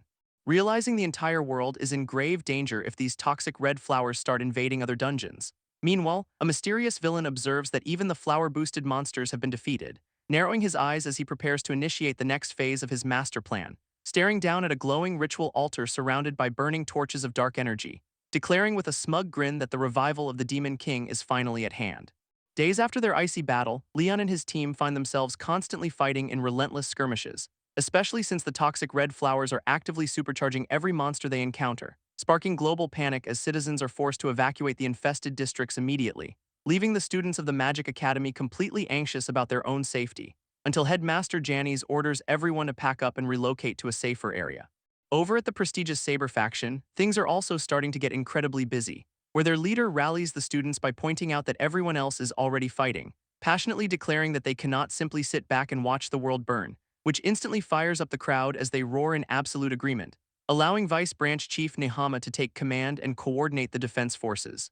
Teaming up with our protagonist's squad to aggressively push back the invading hordes, after a grueling battle, the exhausted hunters successfully seal yet another dangerous gate, admitting that they only survived thanks to the massive support from the Saber members, though Leon remains deeply troubled by how much harder these raids have suddenly become, prompting Luna to ask if the villainous Prince Shark is behind this chaotic mess, which our hero grimly confirms as his weary allies wonder how much longer they can hold out. Leon recalls the villain's parting words, promising to face him next time in his true form, leaving our hero staring into the sunset as he wonders what the prince is plotting next. Back at the academy, a peaceful sunset blankets the city as birds fly over the campus grounds, but the quiet moment is suddenly interrupted when the trio notices some commotion nearby, finding a massive explosion of elemental magic detonating right in the middle of the courtyard, where dozens of students are actively training and firing off spells at each other, which completely confuses Leon since the entire school was supposed to be evacuating, prompting Headmaster Janice to suddenly walk up and greet the returning team with a smile. This headmaster congratulates them on their latest victory, which Leon humbly attributes to Saber's assistance, before asking why the campus is still packed with students instead of being empty, only for Janice to reveal that the kids actually refused to run away this time, explaining with a proud grin that our protagonist has deeply inspired the entire student body, who begged their teachers to train them in real combat rather than hiding behind others, allowing the former instructor to happily oblige and guide their newfound passion for battle. Down on the field, the students refuse to quit, pushing their limits even after a grueling workout, which brings a genuine warm smile to our hero's face as he watches them grow, while Izumiya grabs a water bottle and admits they really cannot complain about the extra help, and Narus happily agrees, sitting nearby as they enjoy a brief moment of hard-earned peace. Suddenly, the archer points out that this massive shift in attitude is entirely Leon's fault, since seeing the academy's former worst student rise to the top gave everyone hope to fight. Naru smiles, pointing out that our boy's incredible rise to power has motivated the entire academy, which Leon quietly accepts, realizing his actions have truly changed the atmosphere around campus. Suddenly, the glasses-wearing archer spots a familiar face down on the training field below, prompting the trio to look over the balcony to see who is causing such a stir. Recognizing Macabe, a notorious delinquent who used to be a massive headache for the student council, leaving Luna completely shocked that Leon's former bully is actually putting in real effort. Even as his classmates warn him not to overdo it, the hot-headed student refuses to rest, desperately pushing his limits because he absolutely refuses to be left behind by our protagonist. Charging forward with pure determination, he demands his training partners bring on the next round immediately. An action that brings a soft chuckle from Izumiya, who notes the bully was clearly influenced by Leon, bringing a genuine, warm smile to our hero's face as he watches his old rival grow. He briefly recalls how the original owner of this body was once bullied and kicked around, wishing the poor kid could have lived to see how much things have finally changed. But his peaceful reflection is instantly shattered as a sudden, heavy pressure suffocates the air. This sky violently shifts as a massive vortex of dark purple energy erupts over the courtyard, halting the students' training in an instant as they look up in absolute confusion and fear. While Headmaster Janice watches the clouds turn pitch black, sensing an incredibly ominous threat approaching, sending Luna into a panic as she points toward the ground right beneath their feet, causing Leon's eyes to widen in pure horror as he realizes what is happening. Watching those terrifying, toxic red spider lilies rapidly bloom across the entire academy training field, this terrifying red flowers spread across the courtyard, instantly catching the students completely off guard, before massive pillars of destructive energy rain down from the sky and shatter the peaceful campus, unleashing a swarm of flying monsters directly into the courtyard as panicked students scream in terror. Watching the chaos unfold, the glasses-wearing archer instantly realizes they are in deep trouble, while Leon grits his teeth in pure frustration, recognizing the sinister plot behind this sudden invasion. High above the ruined academy, the smug blonde villain chuckles as he watches his chaotic plan succeed, declaring with a sinister grin that it is finally time to begin their grand harvest. Meanwhile, dozens of glowing gates continue to rip open, dropping high-level beasts right onto the helpless students, who scramble for safety as the sky fills with bloodthirsty monsters eager to hunt them down, causing one of the training students to suddenly gasp and collapse in agonizing pain, prompting his classmate to rush over in a panic, desperately trying to understand what went wrong. Turns out, the toxic red flowers are actively draining the mana right out of their bodies, leaving them completely defenseless as a pack of shadow wolves leaps down to finish them off, forcing the remaining student to curse his luck as the beasts close in for the kill. Fortunately, our overpowered protagonist and his elite squad dive straight into the fray to intercept the threat, shredding the invading monsters with a coordinated barrage of magic and arrows to protect their classmates, landing gracefully in front of the injured survivors to shield them from any further danger.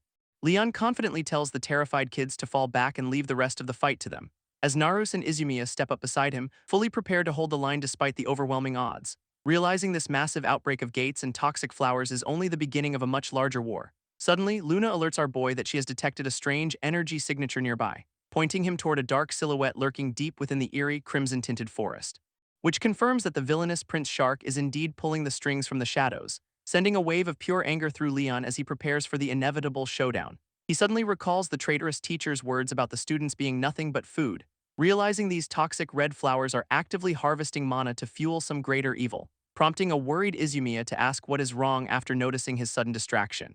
Our hero explains that the mastermind from the underground facility is definitely behind this invasion, leaving his teammates completely horrified as they realize the academy is the primary target. But Leon remains absolutely certain that Prince Shark is the one orchestrating this entire nightmare. Meanwhile, a swarm of flying drakes continues to rain down devastating fireballs onto the campus, forcing Izumiya to step up and tell our protagonist to go handle the main boss. Knowing full well that their overpowered leader would not sit back even if they tried stopping him, Naru smiles warmly, reminding him that saving the world is exactly what he does best. Before the brave duo charges straight into the chaotic battlefield without a single shred of fear, they immediately unleash a coordinated barrage of elemental magic to push back the invading horde, blasting through shadow wolves and flying beasts to keep the helpless students safe from harm. While Leon watches in awe, only to be interrupted by a giant, venomous snake monster, our hero swiftly cleaves the massive serpent in half with a single strike of purple energy, saving his reckless teammates as Luna panics over the endless waves of monsters still arriving. Headmaster Janice tells Leon not to worry as he rushes forward to join the chaotic battle, channeling his advanced earth magic into a massive fist of glowing golden energy to strike, which slams down with crushing pressure to completely flat a giant red serpent monster, unleashing devastating pillars of light that obliterate the invading hordes across the courtyard, leaving nothing but defeated shadow wolves lying in smoking craters across the ruined academy grounds. Our hero can only stare in awe at the headmaster's incredible display of raw power, who proudly declares that no student will ever get hurt while he is still standing. But a massive stone golem suddenly rips through a gate right behind a fleeing student, forcing Leon to turn around in a panic as he prepares to intercept the threat, only to stop in his tracks when he realizes who is already charging the beast, as Macabe leaps into the air and delivers a devastating punch straight to its face. Unfortunately, the toxic red flowers instantly latch onto his leg to drain his mana, prompting the hot-headed delinquent to ask Leon if the mastermind is indeed lurking nearby, admitting that he knows they still have plenty of unresolved issues between them, but he wants to set things straight and apologize for his past behavior, confessing that he completely underestimated our protagonist's incredible growth and rapid rise to power, which leaves Leon absolutely speechless as his former bully actually swallows his pride. Charging back into the fray, Macabe tells our hero to go handle the main boss, since he is easily the strongest hunter capable of saving their school from total destruction, while Janice reassures him that reinforcements are already on the way to secure the campus. Clenching his fist with absolute resolve, our hero prepares to put an end to this nightmare, dashing straight toward the source of the dark energy to confront the mastermind himself.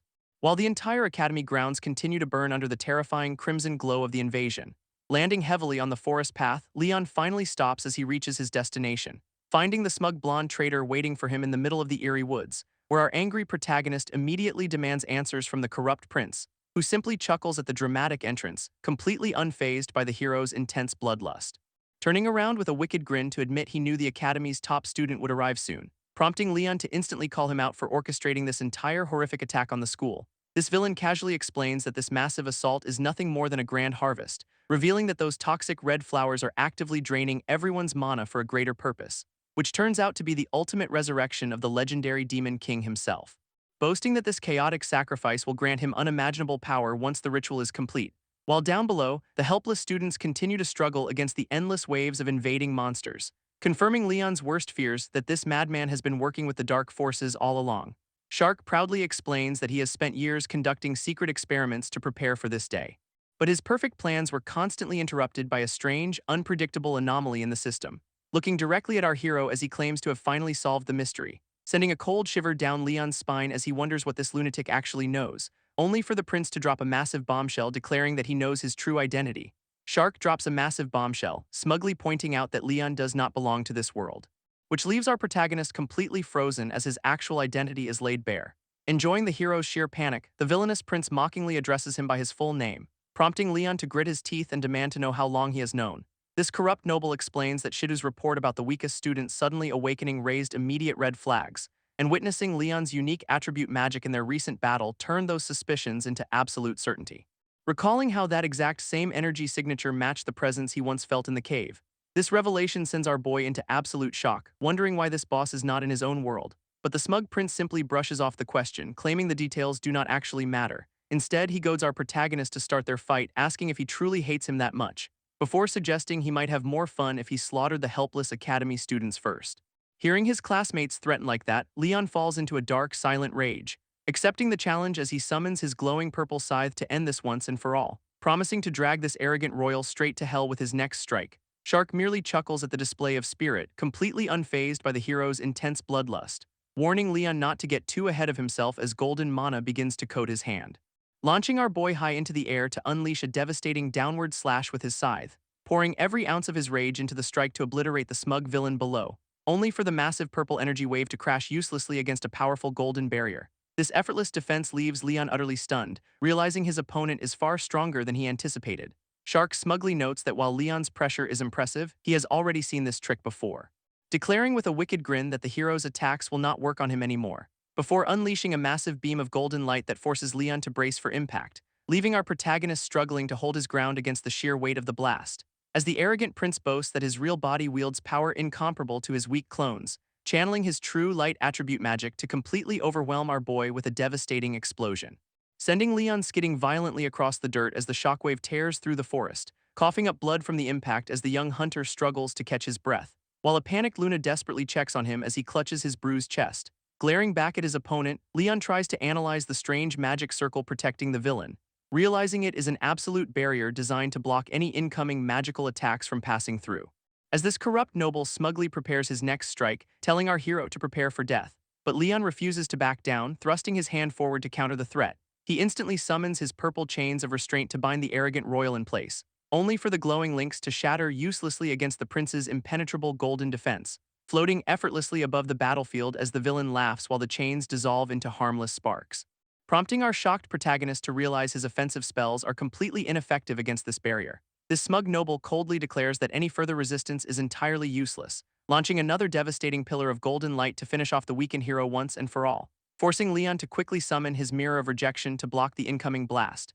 This devastating golden beam completely shatters Leon's Mirror of Rejection with absolutely overwhelming force, leaving our hero completely stunned as he realizes his ultimate defense was bypassed, and the massive explosion tears a massive trench straight through the forest path, while the smug prince watches the destructive blast light up the dark canopy. Barely surviving the impact, Leon braces himself against a rock with torn clothes, prompting the arrogant royal to mock him for barely dodging a fatal blow.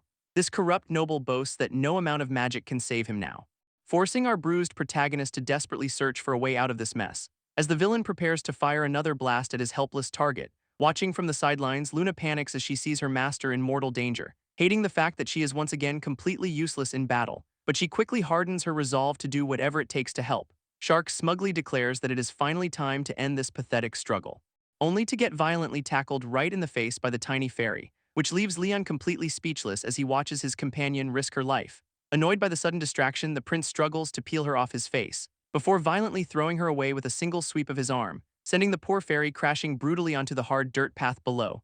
Our horrified hero rushes over to cradle his unconscious and badly bruised friend.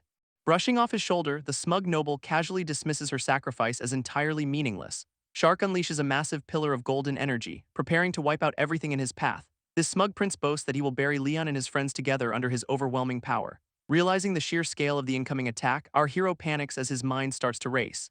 He remembers the unconscious fairy beside him and all the innocent students still fighting back at school. Terrified of losing everything for a second time, Leon desperately struggles to find a way out, but his eyes suddenly flash with absolute determination as he refuses to let this villain win. Bracing his feet against the dirt, the young hunter decides to take one final dangerous gamble. Standing tall over his fallen companion, he prepares to execute his last remaining trump card. This arrogant royal mockingly commends him for choosing to die while protecting a useless little fairy, instantly launching his devastating beam of golden light to vaporize both of them on the spot. A massive explosion erupts across the forest path, kicking up a blinding cloud of dust and debris. Expecting an easy victory, the corrupt prince smiles wickedly as the smoke begins to clear, only for his smug expression to completely freeze when he senses something is terribly wrong. Staring ahead in absolute disbelief, the villain can barely process the sight unfolding before him, since his ultimate attack did not actually obliterate his target like he had planned. Instead, swirling currents of purple and gold energy are actively dancing around our standing protagonist, who is now completely coated in the prince's own signature light attribute magic. This shocking turn of events leaves the traitorous noble gritting his teeth in pure frustration, realizing that Leon somehow managed to absorb his mana and turn it into his own power. At that exact moment, Luna slowly opens her eyes and notices an even greater change. Leon stands enveloped in purple and gold energy, fusing the stolen light with his own dark attribute, which leaves a stunned Luna realizing exactly what our crazy protagonist just pulled off. Recalling how he previously used his dark magic to absorb enemy mana during past battles, but pulling off a high-level stunt on this massive scale is a whole different story, requiring an insane level of magical precision that normal mages could only dream of. Smirking through the swirling vortex, our boy proudly declares that his dangerous gamble completely paid off, charging up his fist with explosive power as he tells the traitor to prepare himself, though the corrupt prince merely scowls, warning Leon not to underestimate his royal strength, confidently raising his hand to summon that supposedly impenetrable golden barrier once again. Unfortunately for him, Leon charges straight ahead and unleashes a devastating strike right through the defense, shattering the golden shield into tiny pieces and leaving the villain in absolute shock, unable to comprehend how his ultimate absolute defense was bypassed so effortlessly. Our hero casually explains that because he absorbed the same light attribute, the barrier is completely useless, cornering the panicked prince who can only clutch his arm in sheer frustration. While Leon glares back with cold eyes, ready to finally repay him for everything, instead of begging for mercy, the corrupt noble suddenly bursts into a creepy, maniacal laugh, praising the legendary hero for creating an entirely new spell right in the middle of combat, before smugly pointing out that Leon still does not have what it takes to defeat him, as the ominous red flowers on the ground begin channeling dark energy directly into his body, letting him summon the terrifying, corrupted power of the demon king himself to turn the tide. Leon glares at the villain, finally confirming that he is indeed channeling the dark power of Belfar, and the smug prince proudly admits it, claiming he was personally chosen by the demon lord himself, before casually dropping the bombshell that he eliminated the king and Princess Sarah to clear his path. This horrific confession leaves our protagonist completely frozen, unable to believe his ears as the bloody truth sinks in. He bitterly reminds the traitor that those two trusted him blindly until their very last moments, recalling how they desperately held onto the hope that their beloved hero was still alive somewhere. But the corrupt noble simply sneers, calling their loyalty annoying before admitting he slaughtered them without hesitation.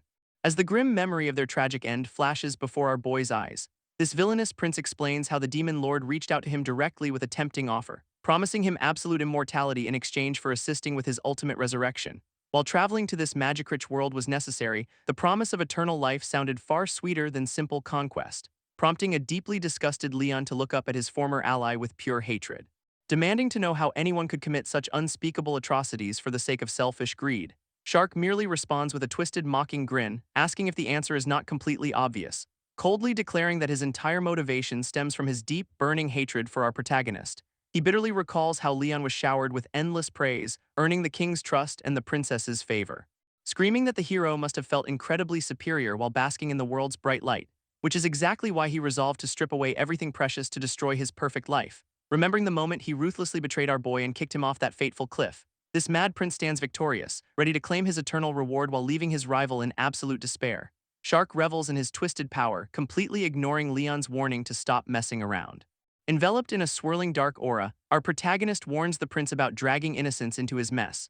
He recalls the brave souls who fought selflessly to protect this world from total destruction, remembering his loyal companions who sacrificed everything to stop the villain's pathetic, greedy ambitions, since their pure devotion completely eclipses any power this corrupt noble could ever hope to wield. This bold declaration catches the traitor off guard, leaving him momentarily stunned by the hero's resolve. Stamping his foot down, Leon unleashes a surge of purple mana to anchor himself to the ground, preparing to unleash a dual-attribute strike that will end this bitter rivalry once and for all. But the mad prince merely laughs, welcoming the challenge with a twisted, manic grin of his own. This corrupt noble immediately fires a massive beam of destructive energy directly at our standing protagonist, prompting a worried Luna to call out to her master, who calmly reassures her that everything is fine, clenching his glowing fist with absolute confidence as he promises to secure a decisive victory, while the arrogant prince summons a colossal sphere of apocalyptic fire to claim dominion over the world. A massive, sun-like blast descends rapidly, threatening to vaporize everything left on the forest path, but Leon refuses to yield, screaming that he will defeat this monster no matter the cost, launching a colossal vortex of fused purple and gold energy to meet the incoming threat head-on, resulting in a catastrophic collision that tears the very fabric of the surrounding forest apart, as a terrifying fiery skull manifests within the blast, channeling the pure malice of the Demon King.